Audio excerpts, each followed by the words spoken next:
রুদ্ধতাপীয় প্রক্রিয়া বা adiabatic process নিয়ে আমরা ডিটেলস এখন জানবো এবং সেক্ষেত্রে তোমাদেরকে প্রথমে যেটা দেখাবো সেটা হচ্ছে দুটো সিলিন্ডারের অবস্থা। তো আমি যেটা করেছি এখানে সেটা হচ্ছে একদম শুরুতে আমাদের এই সিলিন্ডারটা ছিল একদম সংকোচন অবস্থায়। খেয়াল করে দেখো আমাদের এখানে V1 যেটা নির্দিষ্ট পরিমাণ গ্যাস সেটা হচ্ছে একটা সিলিন্ডারের ভিতরে রাখা এবং সিলিন্ডারের পিস্টন দিয়ে আমরা তাকে একটা নির্দিষ্ট পরিমাণ চাপে রেখেছি। এখন করলাম কি, আমাদের এই অবস্থা থেকে হঠাৎ করে আমি এই গ্যাসটাকে প্রসারণ হতে দিলাম।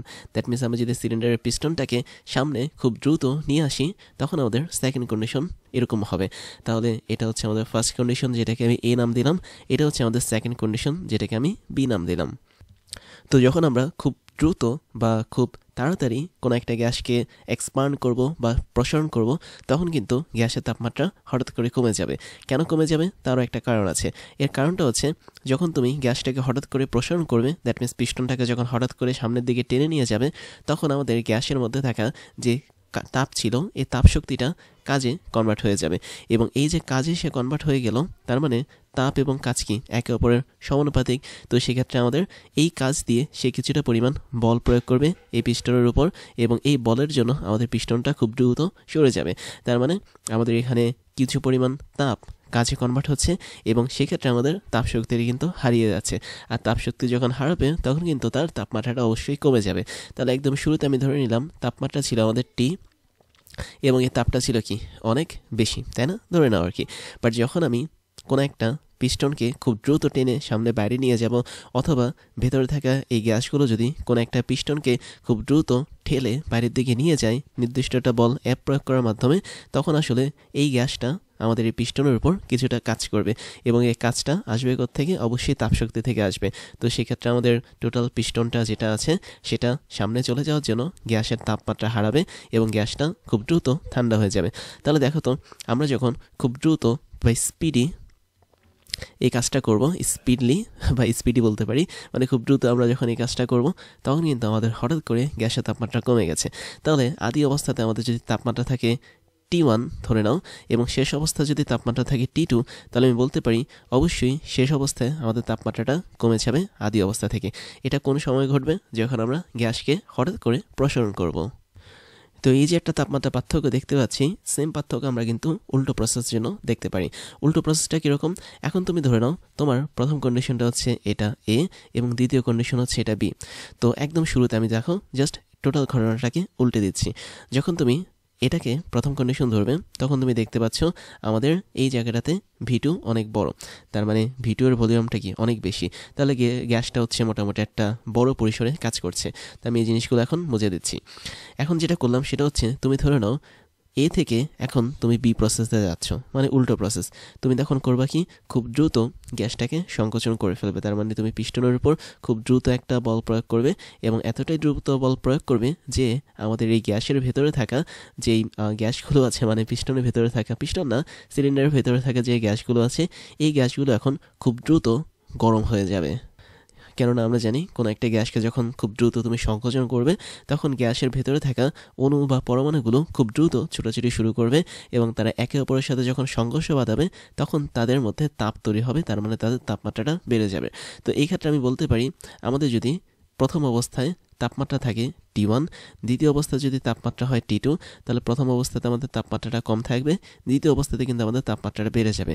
তাহলে এই কেসের আন্ডারে আমি বলতে পারি অবশ্যই T2টা বেশি হবে কিসের চেয়ে, T1-এর চেয়ে। তার মানে জাস্ট সিম্পলি ধরে নাও যখন আমরা কোনো একটা গ্যাসকে খুব দ্রুত সংকোচন করব তখন গ্যাসের তাপমাত্রা অনেক ভালো লেভেলে বেড়ে যাবে, আর যখন আমরা কোনো একটা গ্যাসকে দ্রুত প্রসারণ করব তখন ওই গ্যাসের তাপমাত্রা কমে যাবে। এবং এই যে তাপমাত্রা বেড়ে যাচ্ছে বা কমে যাচ্ছে এটার একটা কারণ আছে। কারণটা হচ্ছে কি, আমি তোমাকে ধরিয়ে দিলাম গ্যাসের যে বাউন্ডারিটা আছে এটা টোটালি ইনসুলেটর বা কুপরিবাহী। তাহলে ইনসুলেটর বা কুপরিবাহী মানে হচ্ছে বাইরে থেকে ভেতরে তাপ যাবেও না, ভেতর থেকে বাইরে তাপ আসবেও না। যদি আমাদের তাপ ভেতর থেকে বাইরে বা বাইরের থেকে ভেতরে যাওয়া আসা নাই করতে পারে তার মানে আমাদের তাপমাত্রারও কি হবে না, সেম থাকবে না। দ্যাট মিনস দুইটা নির্দিষ্ট ক্ষেত্রে আমাদের তাপমাত্রাটা ভিন্ন থাকবে। তো এই ধরনের প্রক্রিয়াটাই হচ্ছে আমাদের রুদ্ধতাপীয় প্রক্রিয়া। তাহলে আমি যদি একদম সহজভাবে বলি সেটা হচ্ছে যে তাপগতীয় প্রক্রিয়াতে তোমার তাপের কোনো পরিবর্তন ঘটে না, তাপমাত্রার পরিবর্তন ঘটে, সেটা হচ্ছে রুদ্ধতাপীয় প্রক্রিয়া। তার মানে তাপের পরিবর্তন বলতে আমি কি বলছি, আমাদের এখানে যেহেতু পাত্রের যে বাউন্ডারিটা বা দেয়ালটা হচ্ছে একটা কুপরিবাহী বা ইনসুলেটর, তার মানে পরিবেশ থেকে ভেতরে কোনো তাপ যায় না বা ভেতর থেকে পরিবেশেও কোনো তাপ বের হয়ে আসে না। তাপের আদান প্রদান যদি না হয় তাহলে অবশ্যই সেখানে তাপমাত্রার একটা পার্থক্য থাকবে। তার মানে আদি এবং শেষ এই দুটো অবস্থায় আমাদের তাপমাত্রা পরিবর্তন থাকে, বাট তাপের কোনো পরিবর্তন হয় না, যেহেতু আমাদের এখানে কোনো হিট এক্সচেঞ্জ হচ্ছে না বা তাপের পরিবর্তন হচ্ছে না। আর আরেকটা মজার বিষয় হচ্ছে কি, আমাদের এই প্রক্রিয়াটা অনেক স্পিডি বা অনেক কুইকলি হয়। অর্থাৎ তোমাকে গ্যাস সংকোচন করতে হবে খুব দ্রুত এবং গ্যাসকে প্রসারণ করতে হবে খুব দ্রুত। কেন? কারণ তুমি যখন দ্রুত করবে তখন আমাদের টাইম বা সময় এটা অনেক অনেক কমে যাবে, বা বলা যায় টাইমটা কমে যাবে। এবং এই টাইমটা কমে যাওয়ার জন্য আমাদের খুব কম সময়ের মধ্যে কিন্তু গ্যাস ঠান্ডা হতে পারে অথবা গরম হতে পারে। এবং এই কম সময়ের মধ্যে আমাদের গ্যাসের মানে ভেতরে যে গ্যাসটা আছে সেটা কখনোই বাইরে তাপশক্তিকে সাপ্লাই করতে পারবে না অথবা বাইরে থেকে আমাদের তাপশক্তিকে নিতে পারবে না। তাহলে আমরা এখানে দুইটা স্পেসিফিক কন্ডিশন পেলাম রুদ্ধতাপীয় প্রক্রিয়ার। একটা হচ্ছে খুব দ্রুত কোনো একটা তাপগতীয় প্রসেস বা প্রক্রিয়া ঘটাতে হবে, আর একটা হচ্ছে আমাদের খুবই কম সময় সেটা ঘটাতে হবে। তুমি একটা প্রক্রিয়া যত কম টাইমে করবা বা যত স্পিডি বা কুইকলি করবা, ততই ওই সিস্টেমের মধ্যে থেকে তাপ বাইরে বের হওয়ার সময় পাবে না বা বাইরে থেকে তাপ ভেতরে ঢোকার সময় পাবে না। তাহলে আমরা আরেকটা কন্ডিশন দেখতে পারি, সেটা হচ্ছে অবশ্যই ইনসুলেটর। আচ্ছা, এটা হচ্ছে তাপ কুপরিবাহী, জাস্ট বাংলা লিখি, তাপ কুপরিবাহী দেয়াল বা বাউন্ডারি থাকতে হবে। তাহলে আমরা এখানে যেই সিলিন্ডারটা নিয়ে কাজ করছি, এই সিলিন্ডারের চারপাশে যে বাউন্ডারিটা আমরা দেখতে পাচ্ছি, এটা তাপের কোনো আদান প্রদান ঘটায় না।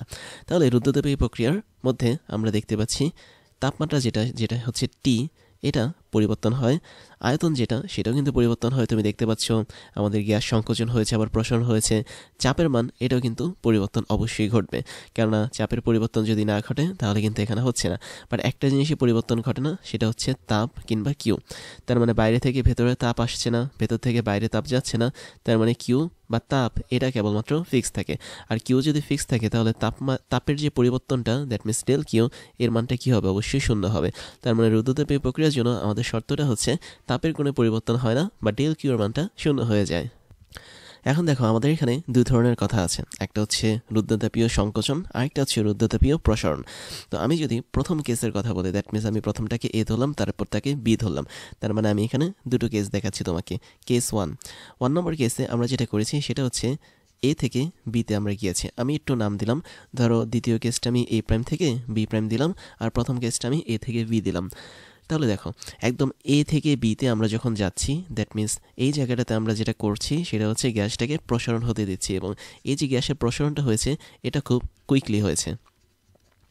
এবং গ্যাসটা যখন খুব কুইকলি বা দ্রুত প্রসারণ ঘটাবে তখন সেটাকে বলা হয় রুদ্ধতাপীয় প্রসারণ। এবং এই রুদ্ধতাপীয় প্রসারণে যেটা ঘটে সেটা হচ্ছে গ্যাসটা খুব দ্রুত ঠান্ডা হয়ে যায়। ঠান্ডা যদি হয়ে যায় তার মানে আমাদের গ্যাসের যে তাপমাত্রা আছে সেটা অবশ্যই নেমে যাবে।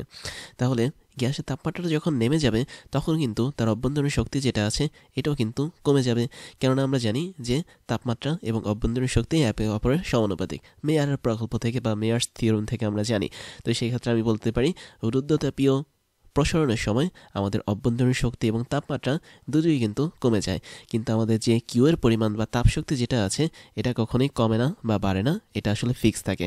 কেননা আমরা পাত্রটাকে ইনসুলেটর দিয়ে আবৃত করে রেখেছি বা কুপরিবাহী দিয়ে একদম আবৃত করে রেখেছি। তার মানে কোনো তাপ এখানে বাইরে থেকে ভেতরে আসবে না বা ভেতর থেকে বাইরে যাবে না।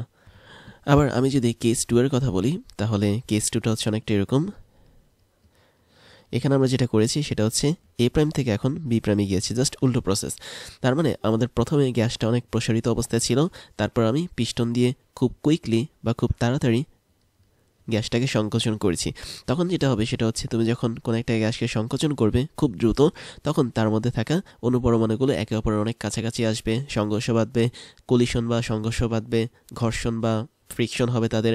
তার মানে তাদের মাঝে তাপমাত্রাটা বেড়ে যাবে।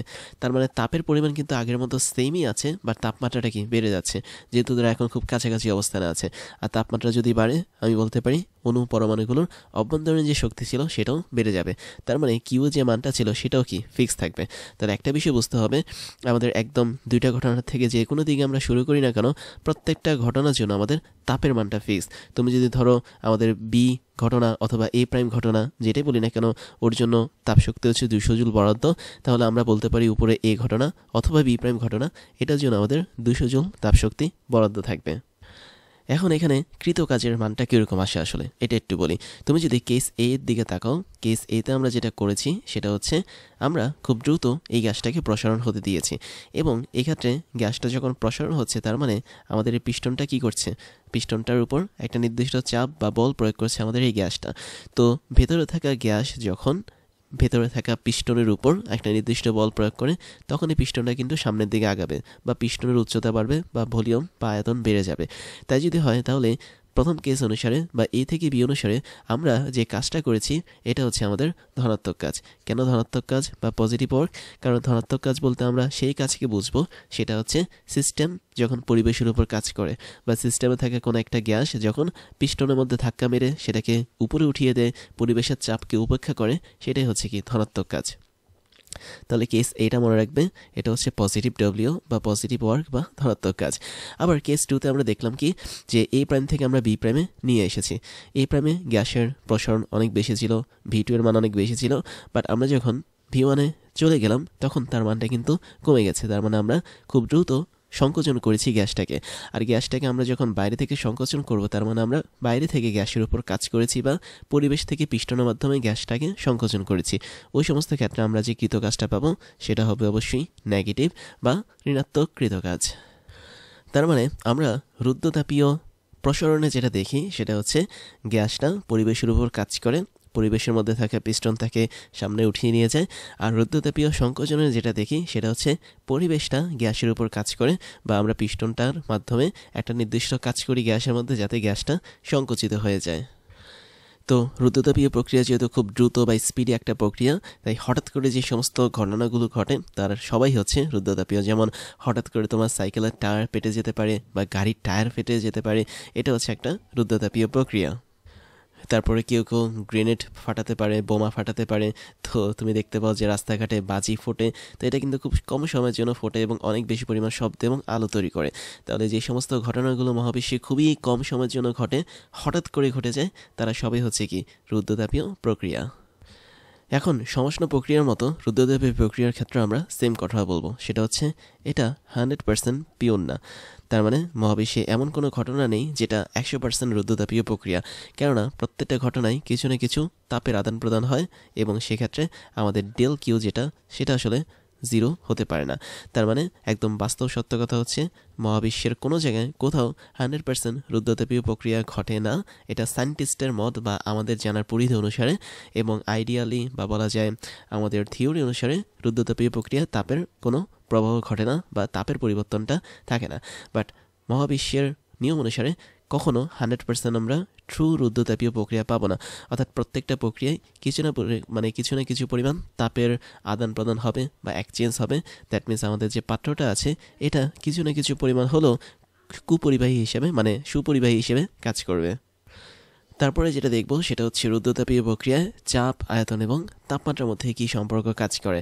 যেহেতু আমরা জানি যে রুদ্ধতাপীয় প্রক্রিয়ায় কেবলমাত্র তাপের যে পরিবর্তনটা হচ্ছে সেটা আসলে হয় না, দ্যাট মিনস ডেল কিউর মানটা শূন্য থাকে।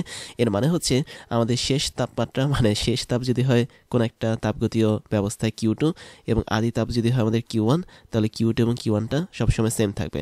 বাট রুদ্ধতাপীয় প্রক্রিয়া আমাদের চাপ, আয়তন, তাপমাত্রা এগুলো কখনোই সেম থাকে না। এগুলো কিন্তু প্রত্যেকটা অবস্থাতে ভিন্ন ভিন্ন হয়। তো এখন আমরা এই তিনটার মধ্যে যদি সম্পর্ক দেখতে চাই তাহলে আমাকে এক্সট্রা একটা জিনিস তোমাদের দেখাতে হবে এবং সেটা হচ্ছে আমাদের গামা। গামা হচ্ছে আসলে একটা সমানুপাতিক ধ্রুবক এবং গামার যে মানটা সেটা আসলে লেখা হয় সিপি ডিভাইড বাই সিভি এটা হিসেবে। এখন তোমাদের মনে কোশ্চেন আসতে পারে সিপি কি এবং সিভি কি, আমরা এগুলো নিয়ে ডিটেলস পরবর্তীতে জানবো। জাস্ট আমি এখানে তোমাদের জাস্ট বোঝার সুবিধার জন্য এদের পরিচয়টা লিখে দিচ্ছি। সিপি যেটা, এই সিপিটাকে বলা হয় আমাদের স্থির চাপে মোলার আপেক্ষিক তাপ। তাহলে এটা আমি যদি একটু লিখি, এগুলো আজকে আমরা পড়বো না, আমরা পরবর্তী কোনো একটা ক্লাসে এগুলো ডিটেলসে পড়বো। তো আমরা জাস্ট এতটুকু দেখি যে তুমি যদি চাপকে স্থির রাখো তাহলে স্থির চাপে আমাদের মোলার আপেক্ষিক তাপ যেটা সেটাকে বলা হচ্ছে সিপি। এবং সমস্যা না, আমি তোমাদেরকে আর একটু অ্যাডভান্স বলবো এগুলো সম্পর্কে যে এগুলো আসলে কি। আর সিপি যেটা সেটা হচ্ছে ভি যেহেতু আছে তার মানে স্থির আয়তনে হবে। তাহলে স্থির আয়তনে মোলার আপেক্ষিক তাপ এ দুটোর যেই অনুপাত বা ভাগফল সেটাই আমাদের গামা হিসেবে নির্দেশ করে। তো যদি আমি তোমাকে জাস্ট এটার ডেফিনেশনটা বলি আর তেমন কিছু বলবো না, তাহলে হয়তো একটু ধারণা পাবে। তো স্থির চাপে মোলার আপেক্ষিক তাপ মানে হচ্ছে কি আমাদের চাপটা স্থির থাকবে, এটা কনফার্ম। তাহলে কোনো একটা গ্যাসের চাপ যদি তুমি স্থির রাখো এবং ওই গ্যাসটা যদি আমাদের 1 মোল পরিমাণ গ্যাস হয় এবং ওই 1 মোল পরিমাণ গ্যাসের তাপমাত্রা তুমি যদি 1 কেলভিন পরিমাণ বাড়াতে চাও, তাহলে তোমার যেতটুকু পরিমাণ তাপের দরকার হবে সেটাই হচ্ছে আমাদের স্থির চাপে মোলার আপেক্ষিক তাপ। জাস্ট আরেকবার বলি, সেটা হচ্ছে চাপটা স্থির রাখবো যেহেতু স্থির চাপ, এবং আমি 1 মোল পরিমাণ গ্যাস নেব আর করব কি কোনোভাবে ওই গ্যাসের তাপমাত্রা 1 কেলভিন বাড়াবো। তাহলে ওই গ্যাসের তাপমাত্রা তুমি আগুন দিয়ে বানাও মানে বাড়াও কিংবা হিটার দিয়ে বাড়াও, এটা তোমার ইচ্ছা। তো তুমি যেটা দিয়ে বাড়াও না কেন, ওর তাপমাত্রাটা 1 কেলভিন যদি বাড়ে, ধরা যাক আমাদের তাপমাত্রা আছে 555 কেলভিন ওই গ্যাসের, তুমি এটাকে কোনোভাবে বাড়িয়ে ফেলে 556 কেলভিনে, তাহলে তুমি বাইরে থেকে যেতটুকু তাপশক্তি দিয়েছো ওটাই হচ্ছে আমাদের স্থির চাপে মোলার আপেক্ষিক তাপ বা সিপি এর সংজ্ঞা। তাহলে স্থির আয়তনে মোলার আপেক্ষিক তাপ কোনটা? একই জিনিস। তুমি এখানে সিম্পলি আয়তনটাকে স্থির রাখবা। আয়তন স্থির রেখে 1 মোল পরিমাণ কোনো একটা বস্তুর তাপমাত্রা যদি তুমি 1 কেলভিন পরিমাণ বাড়াও, আমি এখানে বস্তু না বলে গ্যাস বলবো, কেননা আমাদের এখানে প্রত্যেকটা ক্যালকুলেশন হবে আদর্শ গ্যাসকে নিয়ে। তাহলে তুমি কোনো একটা আদর্শ গ্যাসকে স্থির আয়তনে রেখে, তার মানে আয়তন চেঞ্জ করতে পারবে না, ওই অবস্থাতে তুমি যদি 1 মোল পরিমাণ নাও আদর্শ গ্যাসের, তার তাপমাত্রা যদি কোনোভাবে 1 কেলভিন বাড়াতে পারো, তাহলে তুমি যেই শক্তি দিয়ে বা বাইরে থেকে যে তাপ শক্তি দিয়ে তুমি তার তাপমাত্রাটা 1 কেলভিন বাড়িয়েছ, ওই তাপ শক্তি বা ওই তাপটাকে বলা হয় স্থির আয়তনে মোলার আপেক্ষিক তাপ বা সিভি। তার মানে এই বিষয়ে এই দুটো বিষয় নিয়ে আমরা বিস্তারিত পরে দেখব কোনো একটা ক্লাসে, বাট এতটুকু পরিমাণ কেন লাগবে? কারণ আমাদের এখন রুদ্রতাপীয় প্রক্রিয়ায় পিভিটি এর মধ্যে একটা সম্পর্ক তৈরি করতে হবে, সেজন্য। তো খেয়াল করো, আমরা প্রথম সম্পর্কটা এভাবে লিখতে পারি, পি এবং ভি ইজ ইকুয়াল টু ধ্রুবক। এই জিনিসটা কিন্তু আমরা সমষ্ণ প্রক্রিয়ায় দেখেছিলাম বয়েলের সূত্র অনুসারে, বাট রুদ্রতাপীয় প্রক্রিয়াতে জাস্ট এর উপর একটা গামা বসে, that means P V to the power gamma is equal to ধ্রুবক হবে। এবং কেন এখানে আমাদের এই জিনিসগুলো এসেছে বা গামা জিনিসটা কোত্থেকে এসেছে, এটা নিয়ে আমরা বিস্তারিত অন্য কোনো ক্লাস আলোচনা করব, বাট এতটুকু জেনে রাখতে পারো রুদ্রতাপীয় প্রক্রিয়ার জন্য। তো এখন আমরা একটা গ্যাসের মধ্যে যদি ভিন্ন ভিন্ন চাপ দিই, তাহলে আয়তনও কি ভিন্ন ভিন্ন হতে পারে। তো সেক্ষেত্রে একটা গ্যাসের জন্য আমি P1 পরিমাণ চাপ দিলে V1 আয়তন হলে P1 V1 to the power gamma যা হবে, P2 V2 to the power gamma তাই হবে। দ্যাট মিনস আমরা এখানে অনেকটা বয়েলের সূত্রের মতোই মিল দেখতে পাচ্ছি। তাহলে P3 V3 to the power gamma এভাবে যতই চলতে থাকবে ততই আমাদের সবগুলো মান কি হবে? অবশ্যই ধ্রুবক হবে। তো এটাই হলো আমাদের এখানকার মেইন কনসেপ্ট, দ্যাট মিনস এই টোটালটার মান কনস্ট্যান্ট হয়। তো এটা হচ্ছে আমাদের একটা সূত্র। এবার আমরা আরেকটা সূত্র দেখতে পারি রুদ্রতাপীয় প্রক্রিয়ার পিভিটি এর মধ্যে, এবং সেই সূত্রটা অনেকটা এরকম। তোমরা হয়তো দেখেছো যে আমি যদি এখানে লিখি ভি হচ্ছে আমাদের আয়তন, V to the power gamma -1 into শুধুমাত্র টি, তাহলে কিন্তু এটার মানটাও হয়ে যাবে ধ্রুবক বা কনস্ট্যান্ট। তার মানে আমরা এই সূত্র অনুসারে যেটা লিখতে পারি সেটা হচ্ছে, যদি কখনো তুমি এরকম কোনো একটা পরিস্থিতিতে পড়ো যে V1 আছে তোমার কাছে, T1ও আছে, তাহলে T1 তাপমাত্রায় আয়তন হচ্ছে V1, তখন হবে কি V1 to the power gamma -1 T1 is equal to V2 to the power gamma -1 into T2 is equal to V3 to the power gamma -1 into T3। তো এরকম সম্পর্ক কিন্তু তোমরা খুব সহজেই পেয়ে যাচ্ছ। তো এটা হচ্ছে কিসের জন্য? যদি আমাদের V to the power gamma -1 is equal to V to the power gamma -1 into T যদি কনস্ট্যান্ট বা ধ্রুবক হয়ে যায়। তারপর ফাইনালি আমরা আরেক ধরনের সম্পর্ক দেখতে পাই, সেটাও একটু তোমাদেরকে মনে রাখতে হবে। সেটা হচ্ছে P to the power 1 minus gamma into T to the power gamma. এটার মানে হচ্ছে আমাদের কনস্ট্যান্ট থাকবে বা ধ্রুবক থাকবে। তার মানে সেম বিষয়টা এখানে কাজ করাবো আমি। সেটা হচ্ছে, ধরো তোমার ভিন্ন ভিন্ন তাপমাত্রার জন্য ভিন্ন ভিন্ন চাপ পাচ্ছ, তখন তুমি লিখতে পারবা P1 to the power 1 minus gamma T to the power gamma, মানে T1 to the power gamma is equal to P2 1 minus gamma T2 to the power gamma is equal to, সবগুলো কি একই হবে, তুমি যতবার চেক করো না কেন, তার মানে এটা একটা কনস্ট্যান্ট বা ধ্রুবক হয়ে যাবে। এবং এখানে দেখো আমরা একদম প্রথমে যে সূত্রটা লিখেছিলাম, that means P to the power gamma is equal to ধ্রুবক, এটা কেন এসেছে, কিভাবে এসেছে, সব কিছু আমরা ডিটেলসে দেখব যখন আমরা সিপি এবং সিভি নিয়ে পড়ব। দ্যাট মিন্স আমরা যে ক্লাসটাতে স্থির চাপে মোলার আপেক্ষিক তাপ এবং স্থির আয়তনে মোলার আপেক্ষিক তাপ নিয়ে বিস্তারিত পড়ব, ওই ক্লাসগুলোতে আমরা এটা ডেরিভেশন করব বা সলভ করে দিব তোমাদের জন্য। এখন দেখো, আমরা প্রথম সম্পর্কটা তো দেখবো, তাই না? এটার প্রমাণ আছে, বাট বাকি সম্পর্কগুলো কিভাবে এসেছে? যেমন আমি যদি এটার কথা বলি, এটা একটা সম্পর্ক, এটা হচ্ছে আরেকটা সম্পর্ক, এটাও কিন্তু আমাদের এই প্রথম যে সম্পর্কটা। দ্যাট মিন্স আমি যদি এখানে 1 নং ইকুয়েশন দিই, এখান থেকে এটা এসেছে। কিভাবে এসেছে চলো আমরা পরের স্লাইডে দেখি। আমাদের হাতে ছিল PV to the power gamma is equal to constant, মানে হচ্ছে ধ্রুবক। তো এখন এখানে আমরা একটা জিনিস খাটাতে পারি, সেটা হচ্ছে আমরা পি এর বদলে অন্য কিছু লিখতে পারি।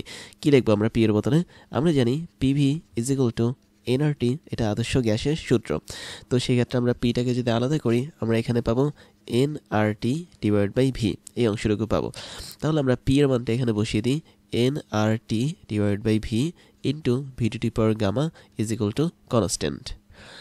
এখন আমরা যদি ধরে নিই যে আমাদের হাতে 1 মোল পরিমাণ গ্যাস আছে বা এন এর মান হচ্ছে 1, তখন কি বসবে? তখন আমাদের হবে উপরে আরটি, দ্যাট মিন্স এন এর জায়গায় 1 বসবে, ডিভাইড বাই নিচে হবে হচ্ছে V to the power gamma is equal to constant মান। দ্যাট মিন্স আমি এখানে কনস্ট্যান্ট বোঝানোর জন্য এই চিহ্নটি ইউজ করছি। এখন দেখো, আমরা এখানে শুধুমাত্র আরটি পাবো, আর এখানে পাবো গামা -1, কেননা নিচে কিন্তু ভি এর মধ্যে একটা 1 পাওয়ার আছে। এটা মানে হচ্ছে কি আমাদের কনস্ট্যান্ট থাকবে। তারপরে তাই যদি হয়, তাহলে তোমরা এরপরে যেটা করতে পারো সেটা হচ্ছে এখান থেকে সিম্পলি পরের লাইনটা লিখতে পারো, টি রাখতে পারো, ভি রাখতে পারো, গামা -1, এতটুকু তোমরা রাখতে পারো। আর অপর প্রান্তে উপরে ছিল কি কনস্ট্যান্ট ছিল, তাই কনস্ট্যান্টটাকে আমি আবার লিখছি। আর নিচে আমাদের কি থাকবে? সার্বজনীন গ্যাস ধ্রুবক বা আর। একটু খেয়াল করে দেখো তো, কনস্ট্যান্ট যেটা, এর মান কিন্তু সবসময় ফিক্স থাকে। দ্যাট মিন্স কনস্ট্যান্ট তোমার 1 2 3 4 5 যা খুশি হতে পারে। আর নিচে থাকে যে 8টা, এটাও কি সারা জীবনে ফিক্স থাকে, এটা তুমি চাইলেও চেঞ্জ করতে পারবে না। তাহলে আমি বলতে পারি TV to the power gamma -1 এটাও কি একটা কনস্ট্যান্ট বা ধ্রুবক হিসেবে কাজ করে। তার মানে এভাবে আসলে TV to the power gamma -1 is equal to constant, এই সূত্রটা এসেছে। তাই তোমরা দেখতে পাচ্ছ যে এই সূত্রটা আমরা আবারও রিক্যাপ করে নিয়ে আসলাম এখানে সিম্পল একটা সম্পর্ক PB is equal two nRT use করে। তারপর আমরা আরেকটা সম্পর্ক দেখব, সেটা হচ্ছে এখান থেকে তো শুরু করেছি, আমরা আবারও সেম জায়গা থেকে শুরু করি। খেয়াল করে দেখো, আমরা এখন শুরু করব PV to the power gamma is equal to constant দিয়ে, এবং এই ক্ষেত্রে আমরা আরেকটা সম্পর্ক বের করার চেষ্টা করব। এবার আমরা এই সূত্রটা থেকে জাস্ট ভিটাকে আনবো। দ্যাট মিন্স পি ইজ মানে PV is equal two nRT. এখান থেকে আমরা জাস্ট ভিটাকে নিব, ভি এর মানটা হচ্ছে এনআরটি ডিভাইড বাই পি হবে। আচ্ছা, এটাই হোক এখানে। তাহলে সেম মানটা আমি এখন বসায় দিচ্ছি, সেটা হচ্ছে পিটা যা আছে তাই থাকবে, এবং ভি এর জায়গায় আমি বসাবো হচ্ছে এনআরটি ডিভাইড বাই পি, এবং এটা to the power gamma is equal to constant থাকবে। তাহলে পরের লাইনগুলো একটু লিখি। এখান থেকে আমরা এখানে পাচ্ছি, দেখো উপরে পাচ্ছি পি, আর নিচে পাচ্ছি কি এন আর টি, এই সবগুলোর উপর কিন্তু গামা থাকবে, N to the power gamma, R to the power gamma, T to the power gamma, আর নিচে থাকবে P to the power gamma. এটার মানে হচ্ছে কি আমাদের কনস্ট্যান্ট। ওকে, তো তারপর আরেকটু এক্সপ্যান্ড করি, সেটা হচ্ছে পি এর মধ্যে পাওয়ার আছে 1, তার মানে 1 মাইনাস গামা এখানে আমরা দিতে পারি। তারপর কি করব? তারপর আমরা একটা কাজ করতে পারি, সেটা হচ্ছে এখানে দেখতে পাচ্ছ N to the power gamma, R to the power gamma, এই এবং টি টু দি পাওয়ার গামা, এই জিনিসগুলো আছে। আমি এখানে শুধুমাত্র টি টু দি পাওয়ার গামাকে রেখে অপর সাইডে কনস্ট্যান্টের নিচে জাস্ট দুটো জিনিসকে রিপ্লেস করলাম, একটা হচ্ছে N to the power gamma into R to the power gamma. তো এখন খেয়াল করে দেখো, আমাদের এই জায়গাটাতে পরের যে ধাপটা সেটা কীরকম হবে? সেটা হবে অনেকটা এরকম, টি এর যে পাওয়ারটা ছিল শুধুমাত্র গামা, এটাকে আমি পি এর যে পাওয়ারটা আছে তার নিচে দিয়ে দিতে পারি নিয়ম অনুসারে। দ্যাট মিনস এখানে থাকবে T to the power 1 into P to the power 1 minus gamma divide by gamma. এই জিনিসটা কিন্তু করা যায় চাইলে। তার মানে উপরে থাকছে, আচ্ছা আমরা এটা পরে করি, আমরা আগের মতোই রাখি 1 minus gamma into T to the power gamma. এখন দেখো তো, আমাদের এখানে কনস্ট্যান্টের নিচে এই টোটাল পার্টটাও কিন্তু কনস্ট্যান্ট, কেননা এন হচ্ছে গ্যাসের মোল সংখ্যা যেটা চেঞ্জ হয় না, আর হচ্ছে সার্বজনীন গ্যাস ধ্রুবক, এবং গামা যেটা, এটাও কি একটা ধ্রুবক হিসেবে কাজ করে। তাই টোটালটাই কি একটা কনস্ট্যান্ট হিসেবেই কাজ করবে। তো তাহলে আমরা এই সূত্রটাও দেখতে পেলাম যে T to the power gamma into P to the power 1 minus gamma, এটা হচ্ছে কি কনস্ট্যান্ট, এবং এটার একটা এক্সটেন্ডেড ভার্সনটা হচ্ছে কি তোমার টি এর উপরে যে গামাটা সেটা আসলে পি এর পাওয়ারের নিচে চলে যাবে। তার মানে T into P to the power 1 minus gamma divide by gamma হবে, এবং এটার মানও কি থাকবে? অবশ্যই কনস্ট্যান্ট থাকবে। তাহলে দেখতে পাচ্ছ আমাদের এটাও একটা সূত্র হয়ে গেল। তাহলে এই সূত্রটা আমরা মার্ক করতে পারি, এটা একটা সূত্র, এই সূত্রটা আমরা মার্ক করতে পারি। তারপর একদম শুরুতে যেটা মার্ক করেছিলাম আবার করছি, এটা একটা সূত্র। এবং ফাইনালি আমরা আরেকটা সূত্র দেখেছি, সেটা হচ্ছে এটাও একটু মার্ক করে রাখি, এটা আমাদের একটা সূত্র। তার মানে এরকম অনেক ধরনের সূত্রের সম্পর্ক আমরা দেখতে পেলাম রুদ্ধতাপীয় প্রক্রিয়ায়, যেখানে আমাদের শুধুমাত্র তাপ যেটা সেটা হচ্ছে সেম থাকছে, বাট পিভিটি এরা সবাই ভিন্ন ভিন্ন হচ্ছে।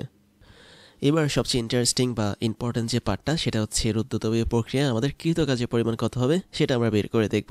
এবং রুদ্ধতাপীয় প্রক্রিয়া আসলে দুইভাবে কৃতকাজ বের করা হয়, একটা হচ্ছে আয়তনের প্রসারণের কৃতকাজ আর একটা হচ্ছে আয়তনের সংকোচনের কৃতকাজ। তো আয়তনের প্রসারণটা হচ্ছে কি, আমরা অলরেডি দেখেছি যে হঠাৎ করে যদি কোনো একটা গ্যাস তার পিস্টন তাকে উপরে ঠেলে দেয়, তাহলে এই স্পিডি অবস্থায় তার যে প্রসারণটা হবে সেটা হচ্ছে কি আয়তনের প্রসারণ। তো তোমরা এখানে একটা গ্রাফ দেখতে পাচ্ছ, এবং এই গ্রাফটা হচ্ছে আমাদের PV diagram. That means x অক্ষ বরাবর আমাদের ভি কাজ করছে বা আয়তন কাজ করছে, ওয়াই অক্ষ বরাবর আমাদের চাপ বা পি কাজ করছে। এবং পাশের ছবিতে দেখতে পাচ্ছি আমাদের স্টেট 1 মানে হচ্ছে কি একদম প্রথম অবস্থায়, যখন আমি দেখতে পাচ্ছি যে আমাদের গ্যাসটা সংকুচিত অবস্থায় ছিল, এবং ব্লু কালারের এটা হচ্ছে একটা পিস্টনকে নির্দেশ করে। আর দ্বিতীয় অবস্থায় তুমি দেখতে পাচ্ছ স্টেট 2, এখানে হঠাৎ করে গ্যাসটা এক্সপান্ড হয়েছে বা সম্প্রসারণ হয়েছে বা প্রসারণ হয়েছে, যার মানে হঠাৎ করে যেহেতু হয়েছে তাই এটা একটা রুদ্ধতাপীয় প্রসারণ। এবং এই রুদ্ধতাপীয় প্রসারণের গ্রাফিক্যাল রিপ্রেজেন্টেশন হচ্ছে এটা। তো ধরো 1 নম্বর স্টেটে আমাদের প্রেশার বা চাপ ছিল P1, আয়তন ছিল V1 এবং তাপমাত্রা ছিল T1। যেহেতু এটা সমষ্টি প্রক্রিয়া না, তার মানে এখানে তাপমাত্রার পরিবর্তনটা অবশ্যই থাকবে। আবার কিছু সময় পর ধরো আমাদের গ্যাসটা সম্প্রসারণ হলো, তার মানে তার আয়তনটা বাড়লো, তাই আমি বলতে পারি তার আয়তনটা V1 থেকে এখন V2 পরিমাণ হয়ে গেল।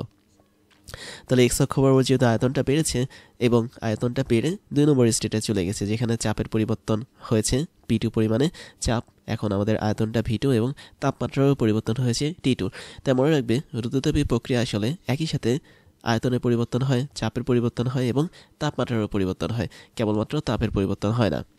এবং তুমি এখানে যে সিলিন্ডারটা দেখতে পাচ্ছ এটা টোটালি কুপরিবাহী। দ্যাট মিনস এখানে কোনো তাপ প্রবেশ করেও না এবং কোনো তাপ বেরো হয়ে যায় না। তো এখন আমরা রুদ্ধতাপীয় প্রক্রিয়ার প্রসারণে কৃতকাজ যেটা সেটা বের করার চেষ্টা করব। তো এটা যদি বের করতে চাই আমরা দুইভাবে বের করতে পারি, একটা হচ্ছে ক্যালকুলেশন করে আর একটা হচ্ছে গ্রাফ থেকে হিসাব করে। এবং আমি বলেছিলাম সমষ্ণ প্রক্রিয়ার কথা বলি বা রুদ্ধতাপীয় প্রক্রিয়ার কথা বলি, প্রত্যেকটা ক্ষেত্রে আমরা যে গ্রাফটা পাচ্ছি পিভি গ্রাফ বা বলা যায় পিভি যে ডায়াগ্রামটা পাচ্ছি, এই ডায়াগ্রামের যে ক্ষেত্রফলটা আছে বা এরিয়াটা যে আছে, এই এরিয়া বা ক্ষেত্রফলটাই কি কৃতকাজ হিসেবে কাজ করবে ওই তাপগতীয় প্রক্রিয়াতে। তার মানে সমস্যা প্রক্রিয়াতে আমরা দেখেছি যে পিভি ডায়াগ্রামের এরিয়া বা ক্ষেত্রফল ছিল ওটাই হচ্ছে কৃতকাজ। আবার রুদ্ধতাপীয় প্রক্রিয়াতেও আমরা সেম জিনিসটা দেখতে পাবো। দ্যাট মিনস এখানে আমাদের যে এরিয়া বা ক্ষেত্রফলটা তৈরি করবে এই গ্রাফটা, সেটাই হচ্ছে কি আমাদের কৃতকাজের পরিমাণ হবে। তো আমি যদি একদম শুরুতে বলি তোমাকে, আমাদের হাতে একটা সিলিন্ডার আছে, তুমি ধরো না আমাদের পাশের এই সিলিন্ডারটা, এবং এটা একটা পিস্টনযুক্ত সিলিন্ডার যেখানে একটা আদর্শ গ্যাস আছে। তাহলে ভালো করে খেয়াল করবে আমাদের এখানে যেন তেন কোনো গ্যাস নেই, সরাসরি আদর্শ গ্যাসটা থাকবে। আচ্ছা কোথায় লিখি, এখানে লিখি আদর্শ। আচ্ছা বানানটা ঠিক হচ্ছে না। আদর্শ যে গ্যাসটা সেটা অবশ্যই আমাদের পিস্টনের ভেতর থাকবে। অন্য কোনো বাস্তব গ্যাস থাকলে এই পরীক্ষাটার কাজ করবে না, কারণ আমরা সব কিছু আইডিয়ালি বের করার চেষ্টা করছি। এবং তুমি ধরে নাও এই আদর্শ গ্যাসের আয়তন হচ্ছে ভি পরিমাণ, চাপ হচ্ছে পি পরিমাণ, তাপমাত্রা হচ্ছে আমাদের টি পরিমাণ। এবং আমাদের যে পিস্টনটা আছে, সিলিন্ডারটা আছে, এরা সবাই হচ্ছে তাপের কুপরিবাহী। দ্যাট মিনস তারা সবাই হচ্ছে ইনসুলেটর, তারা বাইরে থেকে ভেতরে তাপকে যেতে দেয় না, ভেতর থেকে বাইরেও তাপকে যেতে দেয় না। তো এখন আমরা যদি এখানে রুদ্ধতাপীয় প্রসারণ ঘটাই, তার মানে আমাদের গ্যাসটা ভেতর থেকে অবশ্যই চাপ প্রয়োগ করবে এই সিলিন্ডারকে, এবং গ্যাস যখন সিলিন্ডারকে চাপ প্রয়োগ করবে এই চাপটা অবশ্যই সিলিন্ডারের পৃষ্ঠের ক্ষেত্রফলের উপর পড়বে। এবং তোমরা জানো একক ক্ষেত্রফলের উপর প্রযুক্ত যে বল সেটাকে চাপ বলে।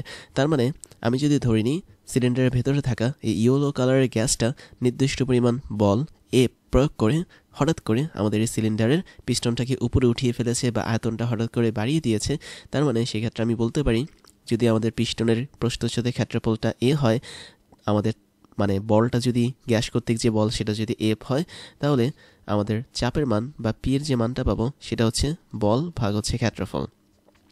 তার মানে এই জায়গা থেকে তুমি একটা ইকুয়েশন কিন্তু সহজেই নিয়ে আসতে পারো যে চাপ বা পি হচ্ছে কি বল ডিভাইড বাই ক্ষেত্রফল। এখন এটা তো আমাদের গেল আগেকার মতোই হিসাব। তো এখন আমাদের কি হয়েছে, অবশ্যই পিস্টনের একটা নির্দিষ্ট সরণ হয়েছে এবং এই সরণটাও তো হচ্ছে কি ডিএক্স পরিমাণ সরণ হয়েছে, যেহেতু পিস্টনটা এখন আগের জায়গায় নেই, সে কিছুটা পরিমাণ নিচে নেমে গেছে। তো আমরা এই সরণটাকে অতি ক্ষুদ্র একটা সরণ ডিএক্স ধরতে পারি। এবং একই সাথে আমাদের এই যে গ্যাসের ভলিউম বা আয়তন, সেটাও কিন্তু কিছু পরিমাণে এখানে বেড়েছে এবং এটাকে আমি অতি ক্ষুদ্র আয়তনের পরিবর্তন ধরতে পারি, যেটা হচ্ছে ডিভি। তাই যদি হয় তাহলে আমরা এখানে একটা জিনিস বলতে পারি, সেটা হচ্ছে গ্যাসের যে আয়তনের বৃদ্ধিটা হয়েছে সেটা কতটুকু হয়েছে। তো আমি ডিভির মানটা ঠিক আগের মতো যেটা আমরা সমষ্ণ প্রক্রিয়াতে পড়েছিলাম লিখতে পারি, সেটা হচ্ছে পিস্টনের প্রস্থচ্ছেদের ক্ষেত্রফল ইন্টু আমাদের ডিএক্স। ডিএক্স হচ্ছে যতটুকু পরিমাণ আমাদের সরণ হয়েছে এই পিস্টনের। তাহলে দেখো, সরণ হচ্ছে একটা দৈর্ঘ্য এবং এরিয়া হচ্ছে একটি ক্ষেত্রফল। তাহলে দৈর্ঘ্য এবং ক্ষেত্রফল গুণ করলে কিন্তু আয়তন কি পাওয়া যায়। তার মানে ডিভি বের করার সিস্টেম হচ্ছে ক্ষেত্রফল গুণন অতি ক্ষুদ্র সরণ। এখন আমাদের এই ক্ষেত্রে যে সম্পাদিত কাজ হয়েছে অতি ক্ষুদ্র, ওই কাজের মানটা এখন সহজ হয়ে গেল, কেননা তুমি যে কোনো পরিস্থিতিতে কাজের মান জানো DW is equal two PDV. তো এটা হচ্ছে একদম শর্টকাট ফরম্যাট একদম ছোট কাজের জন্য। তো এখানে ডিডব্লিউ হচ্ছে অতি ক্ষুদ্র কাজ, ডিভি হচ্ছে কি অতি ক্ষুদ্র আয়তনের পরিবর্তন। তা আমি যদি এখন মোট কাজ বের করতে চাই তাহলে অবশ্যই আমাকে উভয় পক্ষে সামেশন দিতে হবে বা ইন্টিগ্রেশন করতে হবে। তাহলে তাই যদি করি, এই ডিডব্লিউটা পরবর্তীতে মোট কাজ হিসেবে আত্মপ্রকাশ করবে, বাট এই জায়গাটাতে একটা ঝামেলা তৈরি হবে। ঝামেলাটা হচ্ছে কি, তুমি খেয়াল করে দেখো এখানে কিন্তু সামেশন অফ পিডিভি আছে। এখন তুমি চাইলে কিন্তু রেঞ্জ দিতে পারো, যেটা হচ্ছে আমাদের ভি1 থেকে ভি2 পর্যন্ত আয়তনের যেই ঊর্ধ্বসীমা এবং নিম্নসীমা সেটাও দিতে পারো, কোনো সমস্যা নেই। দ্যাট মিনস তোমার এখানে ভি1 দিলে, এখানে হচ্ছে ভি2 দিলে। বাট প্রবলেম হচ্ছে পিটাকে নিয়ে। কেন? কারণ আমরা রুদ্ধতাপীয় প্রক্রিয়ার জন্য একটা সূত্র জানি, সেটা হচ্ছে P1 V1 to the power gamma is equal to P2 V2 to the power gamma. এরকম যত লাইন বরাবর যাবে সবগুলোর মান ধ্রুবক থাকবে এবং এই ধ্রুবকটাকে আমরা কে ধরতে পারি। তাই যদি হয় তাহলে এটা হচ্ছে একটা রুদ্ধতাপীয় প্রক্রিয়ার সম্পর্ক এবং এই সম্পর্ক অনুসারে আমরা শুধুমাত্র যদি P1 এর মানটা ধরতে চাই, P1 V1 to the power gamma, এটাকে যদি আমি ধ্রুবক ধরতে চাই তাহলে আমি এখানে লিখতে পারবো P1 এর শুধুমাত্র মান যেটা, সেটা হচ্ছে ধ্রুবক divide by P1 to the power gamma. তার মানে এটাকে আমি যদি একটু মডিফাই করি, ধরো আমি এখানে P1 V1 না লিখে শুধুমাত্র P নিলাম জাস্ট বোঝার জন্য, তাহলে আমি এখানে লিখতে পারি P is equal to K V inverse gamma. এবং যেহেতু এই মানটা আমরা পেয়েছি, এটাকে আমরা এই জায়গায় বসিয়ে দেব। তার মানে V1 থাকবে নিম্নসীমা, V2 হচ্ছে ঊর্ধ্বসীমা, P এর বদলে আসবে K V inverse gamma into dV. কেন এটা করলাম? কারণ আমাদের এখানে এক্সট্রা একটা ভিকে নিয়ে এসেছি যাতে আমাদের ক্যালকুলেশনের হিসাবটা সুবিধা হয় বা ক্যালকুলাসের হিসাবটা যেন সুবিধাজনক হয়। তো এখানে আমরা ফাইনালি পেলাম W is equal two V1 থেকে V2 K V inverse gamma into dV. এখন এই জিনিসটাকে আমরা এখানে করতে পারবো না, ওরকম জায়গা পাবো না। আমরা পরের যে স্লাইডটা আছে সেখানে একটু দেখি ব্যাপারটা। তো আমরা কতটুকু করেছিলাম? আমরা করেছিলাম W is equal two V1 থেকে শুরু করে V2, তারপর আমাদের ছিল কে ইন্টু ভি ইনভার্স গামা, তারপর হচ্ছে ডিভি। তবে একটু মিলিয়ে দেখি, V1 থেকে V2 K V inverse gamma into dV. হ্যাঁ, ঠিক আছে। তো এবার এটাকে আমরা আরেকটু মডিফাই করব।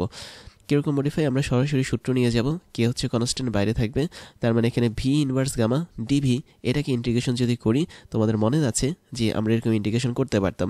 ধরো এক্স ইনভার্স এ ডিএক্স যদি হয়, আমরা ইন্টিগ্রেশন করলে এটাকে কী পাবো?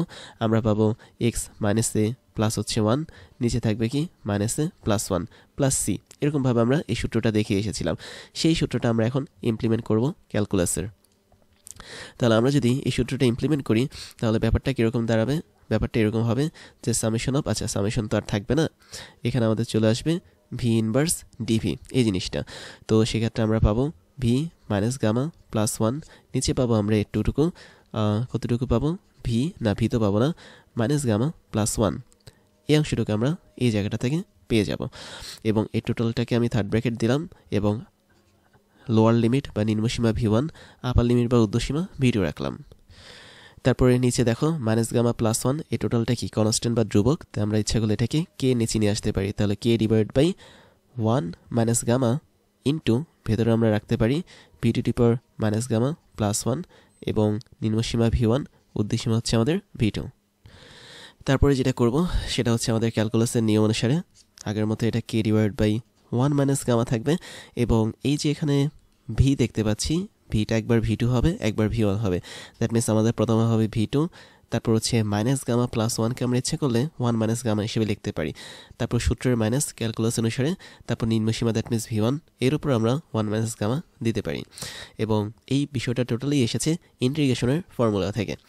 তারপরে আমরা এটাকে আরেকটু এক্সপ্যান্ড করতে পারি, সেটা হচ্ছে একটা কাজ করি, দেখো আমরা কেটাকে ভেতরে নিয়ে যাই, তাহলে একটা দারুণ জিনিস পাবো।